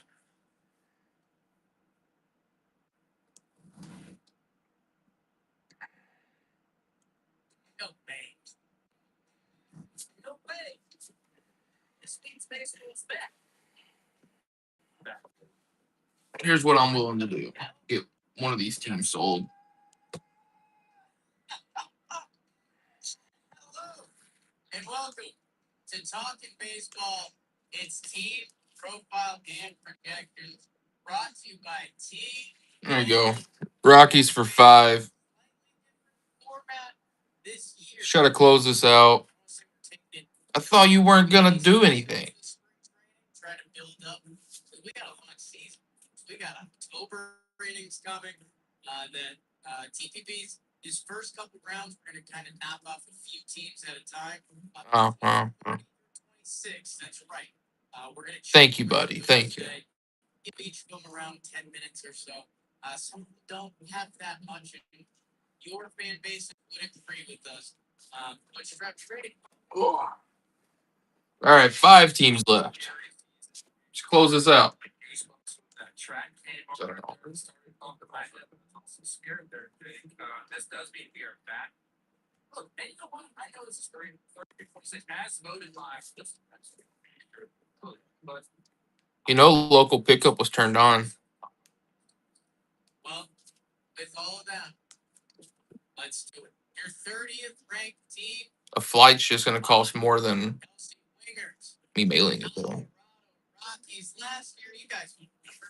They went 43 and 119. That was 50. All right, 5 teams. Let's close this out. Worst record at home, worst record on the road, worst record against teams above 500, worst extra innings record. It was bad. Thank you, buddy. 5 teams. As bad as it gets. They're not really bad teams either. They lost guys. The Cubs, the Guardians, Astros, Angels, Nats. Those aren't bad teams. Yanks, Bradley Blaylock, Keel Fernand. I mean, we're getting deeper. Kyle Farmer, your guy. Cubs. Not a bad team. It happens quick in baseball. Cubbies. And those are the guys that was in for these Rockies. They brought some names in. Coach, you're going to know some of these guys. How about my other best friend, Willie Castro? Cubbies. $8 million deal last year in Minnesota. They got traded to the Cubs. Minnesota. Kind of can play anywhere. I like him as a player. I think he's a good All player. right, 5 teams. 5. From the Milwaukee Brewers, 24 games last year, 2.396. We'll see. We're going to talk a little bit about what's happening with the pitching there. But, 5 teams. To help rotation out. Speaking of veterans, how about Sagano? On a 1-year, $5.1 million deal. 30 games started last year, 4.64. And then another veteran, Michael Lorenzen here, 1 year, $5 million with a club option. So that's an interesting one to note that. Last year with Kansas City, 27 games. 5 teams. Started with 4.64. They made some trades as well. They brought in Brendan Berardino from. Get this closed out, guys. 5. Throw me an offer on a team. I'm willing to look at offers. From the Minnesota Twins. Some interesting things to say about that. 5 teams left. You can make an offer. You can bundle them. So they brought in a lot of players. They're not bad teams either. Astros, Cubs, Guards, Angels, Nats. Otani signs in the Angels on this.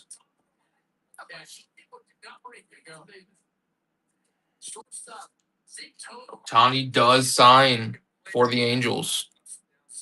I think he has a 1-of-1 with the Angels and a throwback. Or it could just be the 1-of-1.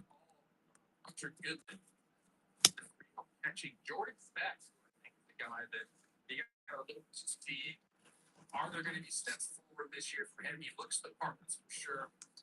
He'll be in left field back and forth. Troy Johnston came off of waivers from Miami. He'll be in first base. 5 left. Let's get it.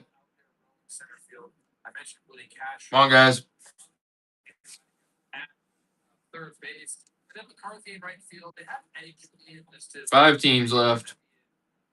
IDL on the board situations. Songs. Not too sure about that. On the bench, Braxton full 4. He's the backup catcher. Maybe that's a can situation. 5 teams. Freeman. 5 teams left, guys. We have familiar faces. Kyle Freeman. Got Colorado tattooed all over, literally. Michael Lorenzen wants to pitch in course. Go get him. Itana, like you mentioned. Chase Darwin. Twirl the bill. Tennessee, let's go. And Tamayuki Sagano. So we got 3 MLB starters, 3 other teams from last year. In the 5 teams left. Backwards, Victor Fonte. Some funk there. There's some stuff. Jimmy Hergen had an amazing year last. 80+ innings ERA in the 2. That doesn't happen. Halverson's got some stuff. You mentioned Bernadilla, Juan Mejia. It starts thinning out. Senzatella has found himself in the bullpen. Keegan Thompson, RJT. Those are your Colorado Rockies, Coach Trev. It's tough. This is the first team we're starting with for a reason. I think even loose baseball fans can tell you what this team has done the past couple of seasons has just been. 5 teams left, guys. I've lived out in Denver for 4 or 5 years. The stadium's awesome. It's great fans, man. They love their sports teams. Denver's sneaky isolated on the map. If you look at it, that region gravitates to Denver sports. And unfortunately, the Rockies coming out of the Arenado, Trevor Story area just have not been like a respected franchise competitively. And Trev, I think the biggest storyline that you want to talk about is they actually retooled. They had kind of the same front office running this thing, and there's layers to it and layers that you hate as a sports fan, that they were just kind of Dolphin buddies that didn't really mind what was happening organizationally. Well, they cleaned the house. They brought in some new people on every front, and hopefully, I don't know what we'll see this year, but hopefully we'll see something.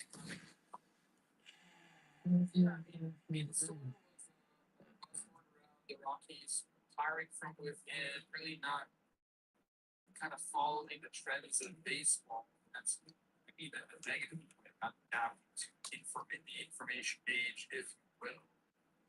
So yeah, they went outside the box. Every single hire they brought in, which was a lot. Besides the interim manager, they're from outside the organization. Starts out with Paul, best Moneyball Paul, Jonah Hill's character. After a bunch of spending the time with the A's, kind of doing a bunch of different things in baseball, big picture around. So a smart guy who's like understands sports, run teams, pretty much in every single kind of role that you have. He comes back over, and I think the gist of what we're trying to say is these guys are excited about what we talk about all the time, trying to figure out course of the league.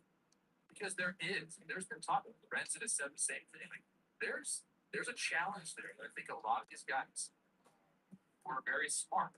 Like it's like a frontier. You can go out there and kind of and figure out Colorado. You're going to make a name. So we joked before the show because they're going to be a second Paulie Podesta movie. He brings in Josh Burns, a longtime executive from the Dodgers. We got guys coming over from the Mets. Their staff is $10 for Cubs. coming over from the Marlins. We got Matt Wishman running the pitching department. Yeah, 1 second. Outside the organization.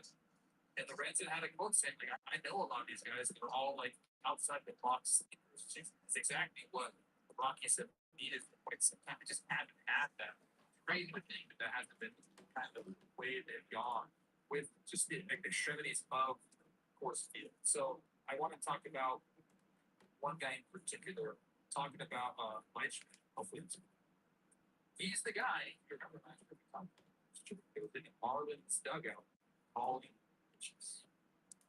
So do we see that right away in the Rockies organization? I think the quotes on that from the investor is, "Hey, we're open to anything right now. We're trying to just improve that." What? So like it is straight up open box. We'll see if these guys There you go. Cubs for 10. out. That's thing. Yeah. Again, as we get to the over under here, and I hope we're talking about those. I hope there's another Aldi Podesta movie, or one of these pitching guys. And hey, I've gotten my most frustrated about these Rockies in the past few years. It's been because they haven't tried anything. Try geeky stuff until you figure it out. I don't know how geeky they're gonna get. I'll tell you what though, I see major. Thank you. I don't know what it looks like in that ballpark. It'd be really tough on you. The lineup, I know we're not looking at a Lycan. Zeke Tovar, can he bounce back? Be the young, talented shortstop he proved to be. Can Hunter Goodman follow up on what was a special, like catching rookie campaign? And again, this is where Colorado's sick, but Hunter Goodman was on a lot of other teams. Would be screaming. All right, 4 teams left. Not bad teams. Guardians, Astros, you got Altuve. Angels, you got Trout, and Otani does sign for the Angels. I believe it's 1 series of cards. A throwback. I do know he signs a card. I know for a fact Otani signs a card for the Angels. Yeah, the Nats. There's not really any bad teams left. I see a lot of guys that want to point at each other. Or excuse me. I see a lot of guys with opportunity. Last 4. Let's get it. Eddie Julian, man. Remember how excited? Throw an offer. Test, like real eye, real pop. Bondolom. I thought the only question for him is going to be where's the position going to be. He gets another hack. Jake McCarthy changes scenery. He's got some good. If you want the Nats and Astros, I'll do 30 on that. Offensively a little bit, then you hope that they just have Getting the Astros for 5 then. you can't try to lose less than 100 games and see how that feels compared to losing 119. And I don't know if they're gonna do that to you. Let's finish this out. It's gonna be long. Mentioning Gabe Rebos, spent time with the Tigers, Doug Gomez with the coaching staff, and the guy that came from the Twins, Matt Daniels, who's one of the original driveline employees. That's the guy that the Reds really excited to work with. So again, they're gonna be trying different things. Kyle Caros, Eric Caros' son is in the organization, got a shot there. And if you see Zach Veen, broke dummies. Yeah. He's got not a fun story. So it's gonna be. Last four. I don't know if interesting is the right word, Jake. They got their. Come on, guys. Last four.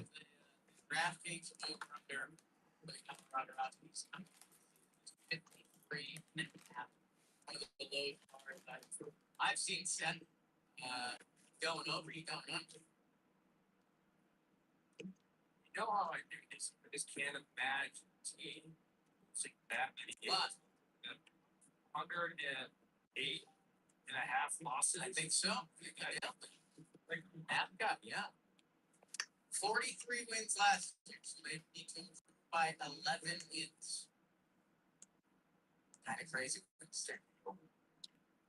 Trev, I think people are going to call us nuts on this. Be a baseball team. Change the field. Like, go out. And again, the thing with Coors Field, and I should say this for another day. At the end of the day, you're playing baseball against another team. Figure out how to beat them on that day at that field. And, like, stop letting the field. Like, go look at 2018, 2017. There was just good players on that. That's kind of the season. Hopefully, we're talking about them in a different tenor next year. For now, it's time to talk about your Washington Nationals, the 29th ranked team. Man, we were kind of on this last year. We wanted to be excited. We saw the roster. They finished 66 and 96. One of the second worst home record. God, the pitching, not there. The whip, not there. The offense, the defense, pretty much every facet, Trev, that I think the conversation here is sadly similar to Colorado, which the Nationals thought they were rebuilding. They thought they had Last four. Let's fill it. Come on, guys. McKenzie We're close. gave them 160 impressive innings last year. Jose Ferrer was impressive on the back end. Paul DeYoung, Derek Law, Wilkington. Almost there. That's who's out of town. Who's new in this? Well, they brought in Foster Griffin. And, 4 teams left. Throw me an offer. Throw me a bundle you want to do with the last 4. Worst I can say is no or counter. It's a nice start, we think. Miles Michaelis comes over. 1 year, $2.25 million deal. Another St. Louis guy out the door there. He missed 31 games last year. All right, here's for everyone listening. Here's a deal I'm willing to make. Guardians, Astros, Angels for 30. That's 3 teams, $10 a piece. Guardians, Astros, and Angels for 30. They have some waiver claims. Richard Lovelady, Paxton Schultz, Joey Beamer, Gus Farley, our guy, Louis Barley's brother. I feel like I knew that's what I did. Yeah, that's some minor league signings. But that is they've brought in. They've kind of been looking at guys in the organization to step up and speak of that. I have any rounds, which is guys here. James Wood, go check the Savant page out. Look at the season he had last year. He's on my homework. He's a stud. I think there's room for improvement in games. Love that for him. CJ Abrams still there at shortstop. They Iowa. A lot. The outfield there. Dylan Cruz, what can you give me for this guy? I think we're going to sit up for a lot of these people. Luis Garcia Jr., seen the big leagues for some time. He's there. What can we expect out of him? Kyber Ruiz, the catcher. Brady House at third base. St. Nunez at second base. And Jacob Young in center field. He can on the bench. We have Someone throw me a deal for the last 4. Because this one's going to give me another one. Andres Chaparro, Jose Canada, Joey Weaver on the bench. Some names to watch. Riley Adams, Harry Forbes, sitting there. Matt Purvis, Robert Hassel the third. What do you do? Let's see what you're gonna be. That's the lineup. Got a rotation. Yeah, maybe we keep talking about the line. Miles Michael would be the 1-1. Might be your opening day starter. King Kebab, pitching for Team Italy. You see, Brad, the 30-yard board. Josiah Gray, I'm back. Like that. Jake Swervin, Irvin, and you mentioned Foster Griffin. We're fighting for shots. Let's figure it out. In the bullpen, Clayton Peter ended up putting together a nice second half last year. And I'll be honest with you. I mean, I see Dick Lovelady down there. I see Gus Farland, Wolf Henry, PJ. Come on, guys. Let's close this out. 4 left. Jake Elder. I don't know. See how impressive. Like his arm. 4. This Washington Nationals team. I think, like I said, 4 teams left, and we can break this. You brought in a whole new front office, new manager, very young. I guess the thing that is different is there's a few names on this Nationals team. CJ Abrams. Who bought the Very Cardinals? talented. We've seen it. He's still young. CJ Abrams is 25. Like, what else can you do? J-Bad. James Wood. J-Bad bought the Cardinals. It was the 2 pick after Skeens, and that was a debate. Because it was the classic, like, 4 left. We're almost done, guys. 4 left. If Jacob Young can hit it all. Throw me an offer for a team. Throw me a bundle price. I can work on bundles. But at the same time, there's not. It's going to be interesting to see how the front office navigates. It's basically in their second rebuild back to back. Yeah, I mean, this is just all about acquiring young talent and seeing what they got. Mackenzie Gortrade, from like 5 guys from Rangers. They really like that feed there. A lot of good projected 4 left. shortstop for them. Let's close this out. Otani does sign in the Angels. I believe he signs 1 card for the Angels. Trout signs in the Angels. Altuve signs in the Astros. Like, what kind of You got the Nats. getting from the trades? What are your prospects going to end up being? And then we'll see what happens. Got the Guardians. Guardians, Astros, Angels, and Nats. Those aren't bad teams. Takes up, and eventually you want to name some cornerstones of your organization. At least that's how I play the game.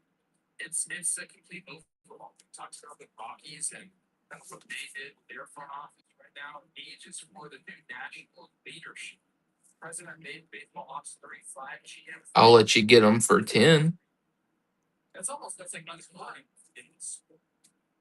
It's unheard of in this sport. So we're getting just, I want to say this is trial by fire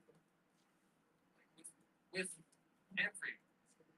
And that was Gutierrez, the manager, Blake Gutierrez' message. He's like, hey, this is like clean sleep for everybody. And we're going to go in there and just like have so, There you go. yeah, like we get excited about some names for the national. Angels for 10. Otani signs for the Angels. I believe he signs 1 card. Trout signs for the Angels. It's a big thing ready. No, I think for me, it's we did this last year. It's just a shocking drop off. It's like, okay, if you've got Abrams, Wood, and if I can still dream on Cruz, and I can dream on Lyle, it's like normally the next year there is some other guys where you're like, Someone wants the last 3. I'll do all 3 for 30. right now, third base. Someone wants the last 3 teams. All 3 teams for 30. In 2021, I'm not seeing a ton of hype on him. I hope that changes, but I don't, man, and I don't know, as we go through these pitching stats, like one of the quotes out of spring training is they, 20 candidates for bullpen. I'm not taking that as good news. To close this out, I'll do all 3 for 30. I hope Kate Cavalli is over. That's Astros, Nats, and Guardians for 30 if someone wants it. The nicest cats I've ever met, in or outside of baseball. But man, this town is in here, and they're planning on doing the full rebuild, and they're committed to it. Like, you can say that with all those young guys. Guardians, Astros, 25. What does that mean in a packed NL East still? It feels like every year. But I don't know. It felt like last year we were hoping to enter a new era of Nationals baseball. Instead, we turned the Xbox off and turned it back on again. And I don't know what the product's going to be like in Washington this year. Gavin Fee, Eli Willits, C for King was the guy. There you go. I mean, look, it's prospect season. That's not our league. It's not. What is our 3 teams. over under these Washington Nationals is 65.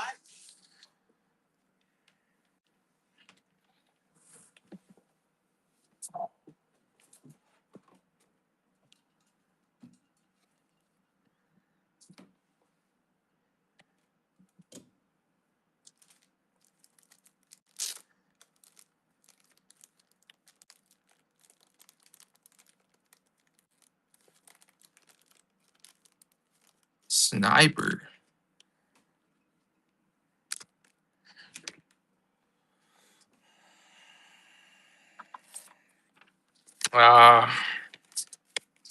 Depends on the teams you have.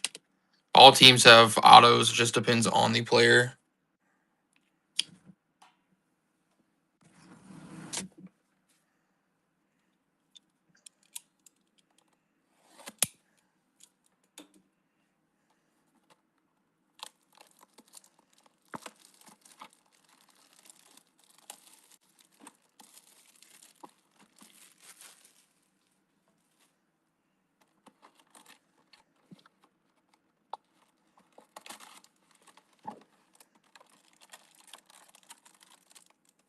Both the hobby pats.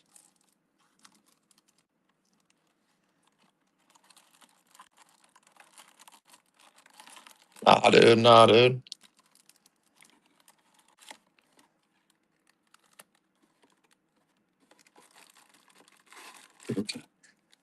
Guaranteed 2 autos per pack.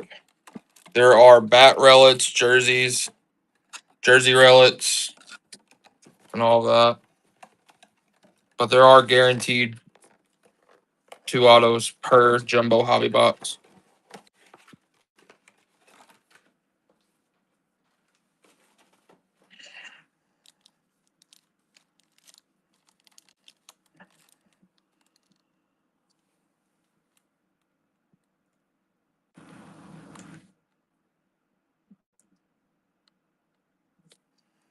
All right.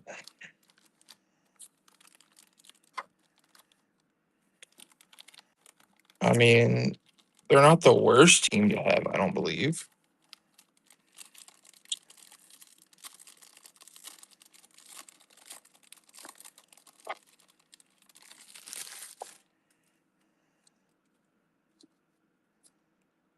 Marcelo Mayer on the rookie card.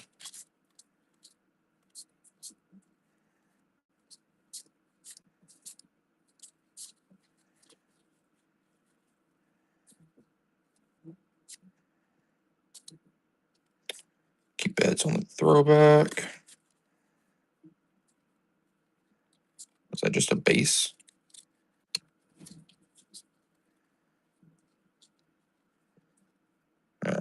Missed it. There it was.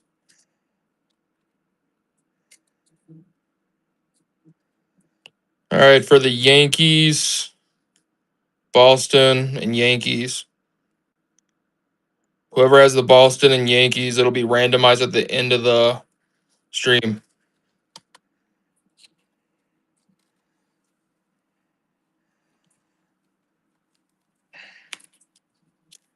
It's not numbered.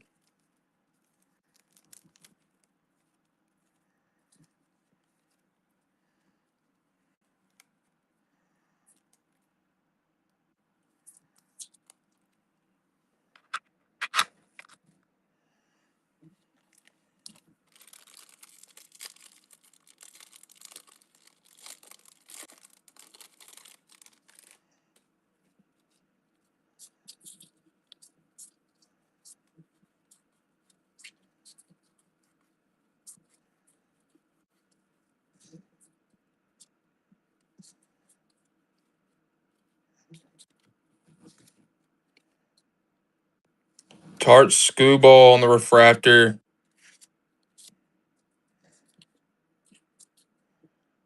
Matt Chapman on the greatest hits.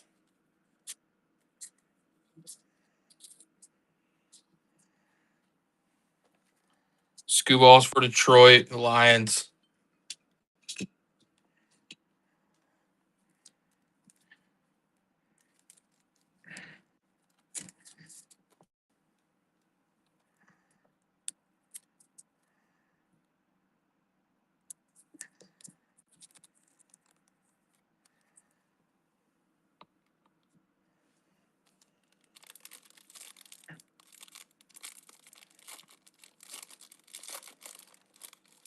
I see some color. Could be an auto.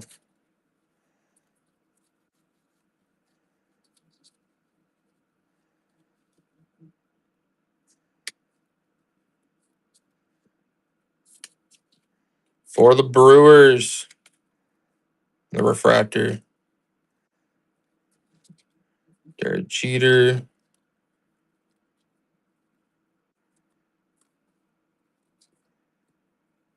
Was the throwback card. That was the color.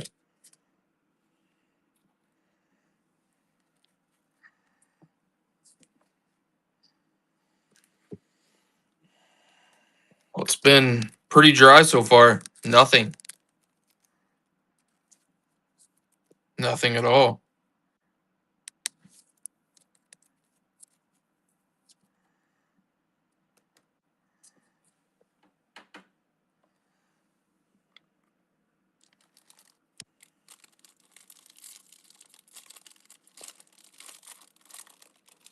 I see a purple.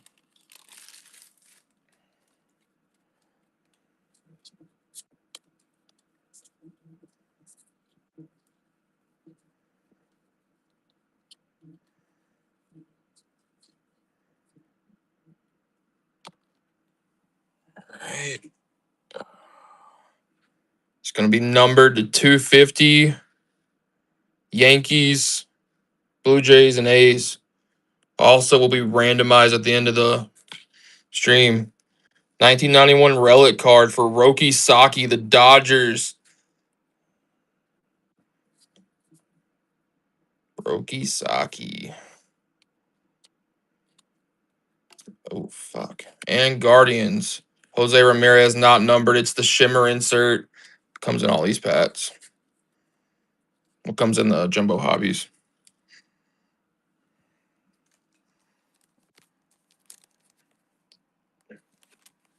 So Blue Jays, A's, and Yankees randomized at the end.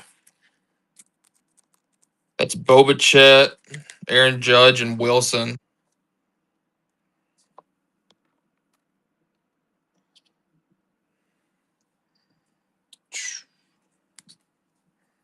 Rocky Saki on the patch. It's not a bad hit at all.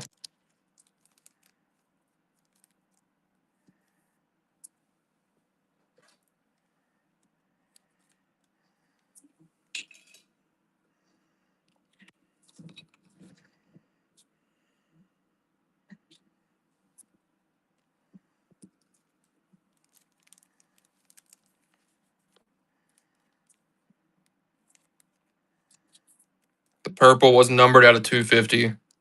135 out of 250.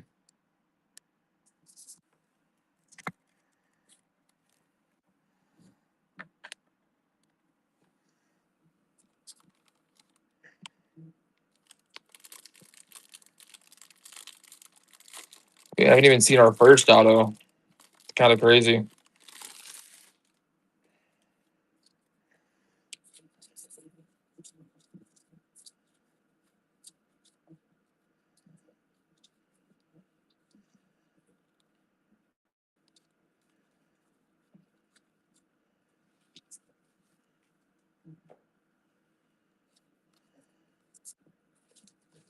All right, here's our first autograph. Colson Montgomery for the White Sox. Montgomery rookie auto for the White Sox.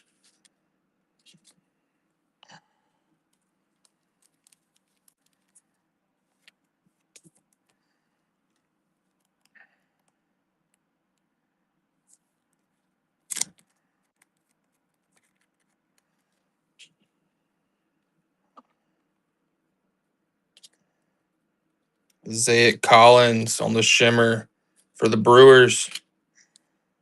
Brewers also a Yelich, Shohei.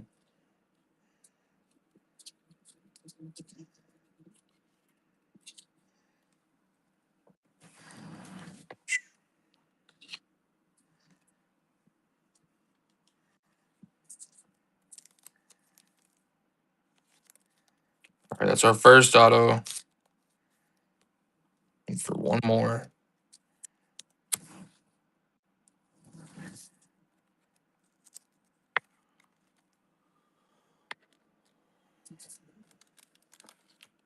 Ultimately, we all want to see that Mickey Mantle get pulled.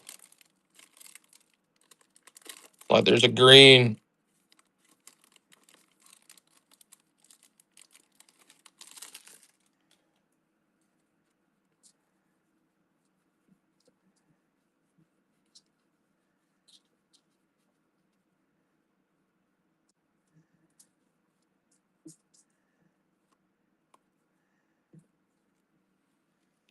To 99 for Clay Holmes.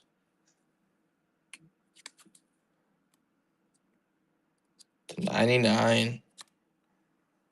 Not the auto.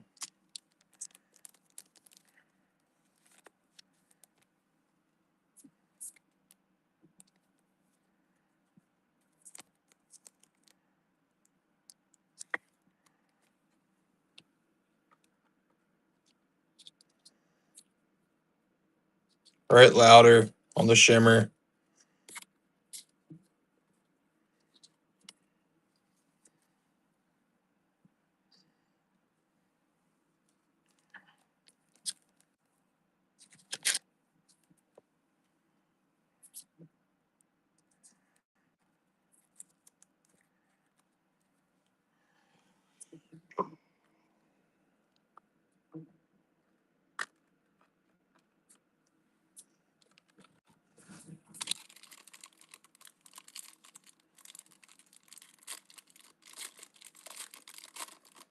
Still searching for that second autograph.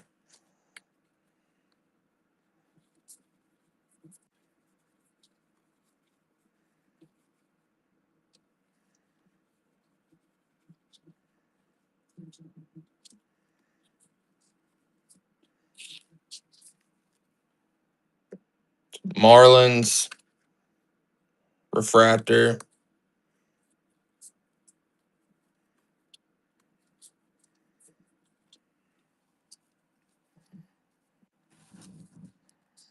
Still searching. 3 packs left.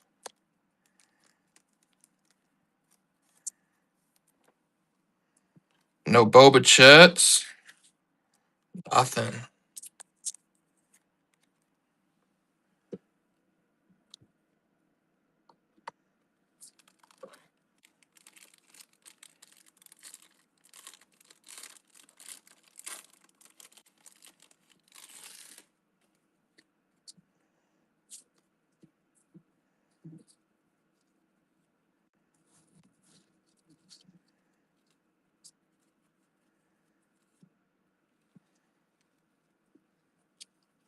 To the Phillies, Mets, and Dodgers.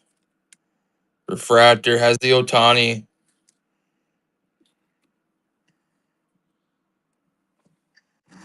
Also randomized at the end.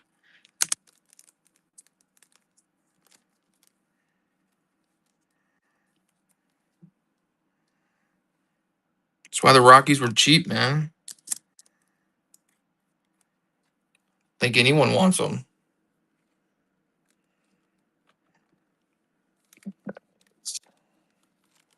Finish going through this. Shoeless Joe Jackson. It's not numbered, but that's a cool card.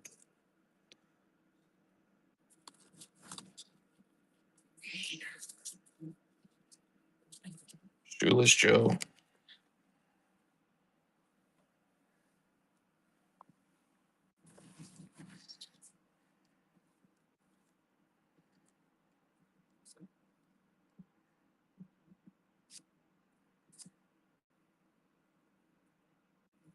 A Tiffany?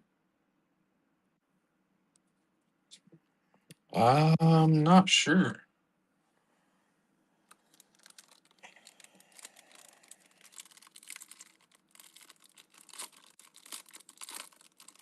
Still searching for that last auto. It's hiding from us.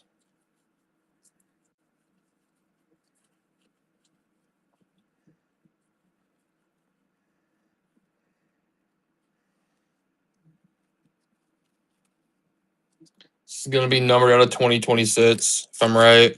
Yeah, numbered out of 226 for the Guardians. See it right there. Eddie Perez on the shimmer. Otto Kemp. Mookie.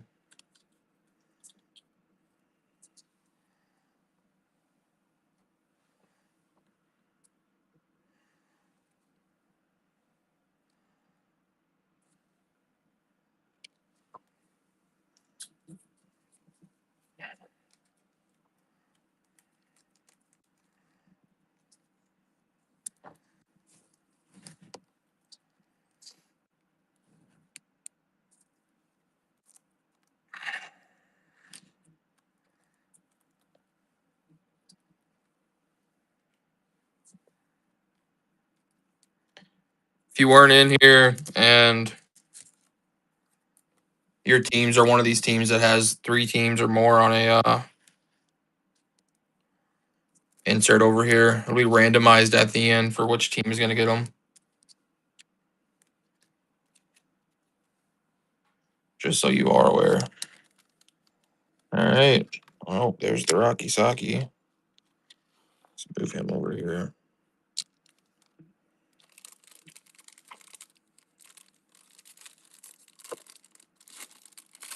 So got to have our auto, right? Got to have the auto. All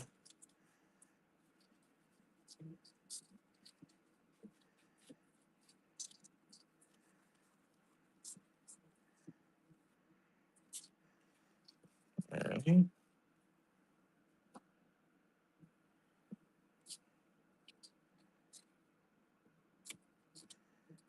That's an odd card just to be upside down.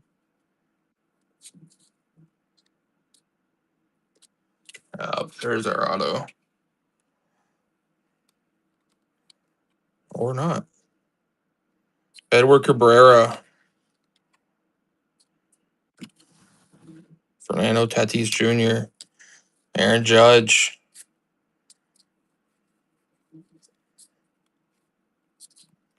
Do they count the 2 hobby packs as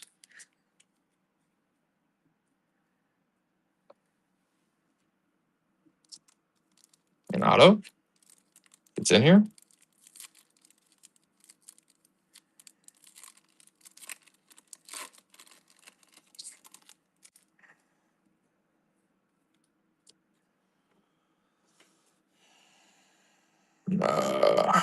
Jeter, Chipper Jones, Marker Messick, Jeff Bagwell.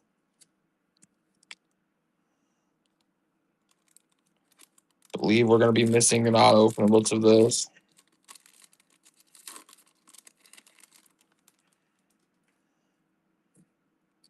Christian Yelich, Nolan Arenado, Mike Schmidt, Christian Moore, and the filler.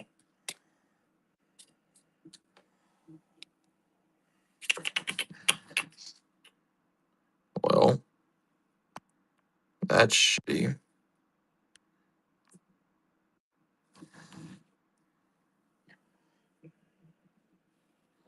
Let's see. Soto.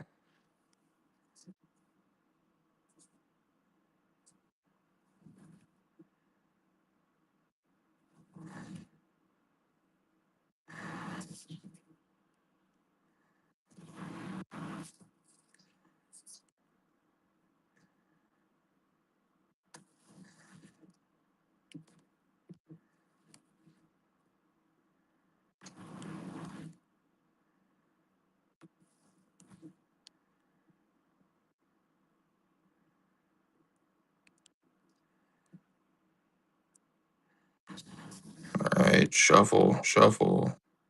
Shuffle, spin it. It's going to Soto. Sell the Mets.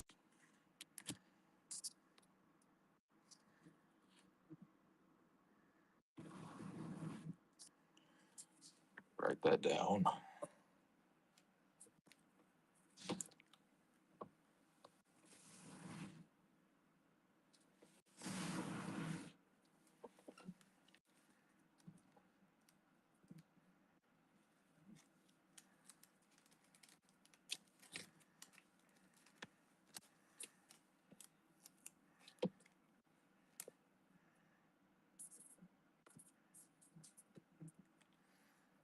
All right, for the Mets.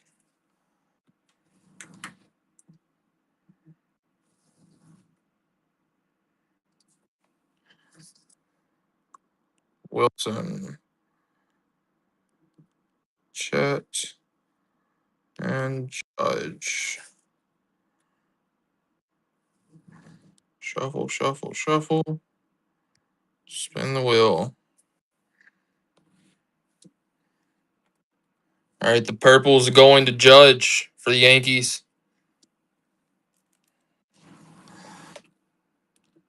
Last one's going to be the Freed, Rodon, and Crochet, whatever his name is.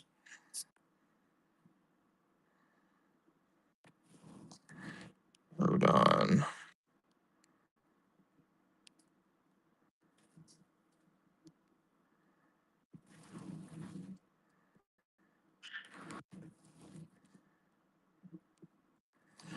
Shuffle, shuffle, shuffle. And spin the wheel. Is that missing one? I'll fix that. We'll redo it. Yeah, man, just one auto. I'm not really sure about what happened with this box. I mean, I've heard of it happening a lot to other breakers. But it's one auto. I'm gonna go through everything and make sure that there wasn't another auto, but I didn't run into any. All right, shuffle, shuffle, shuffle. Spin. All right, match Freed.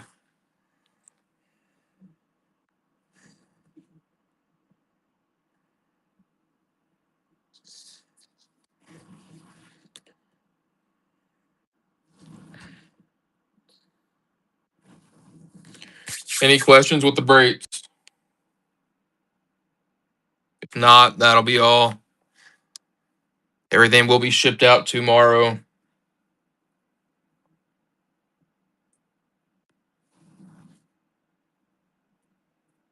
All right, everyone have a good night.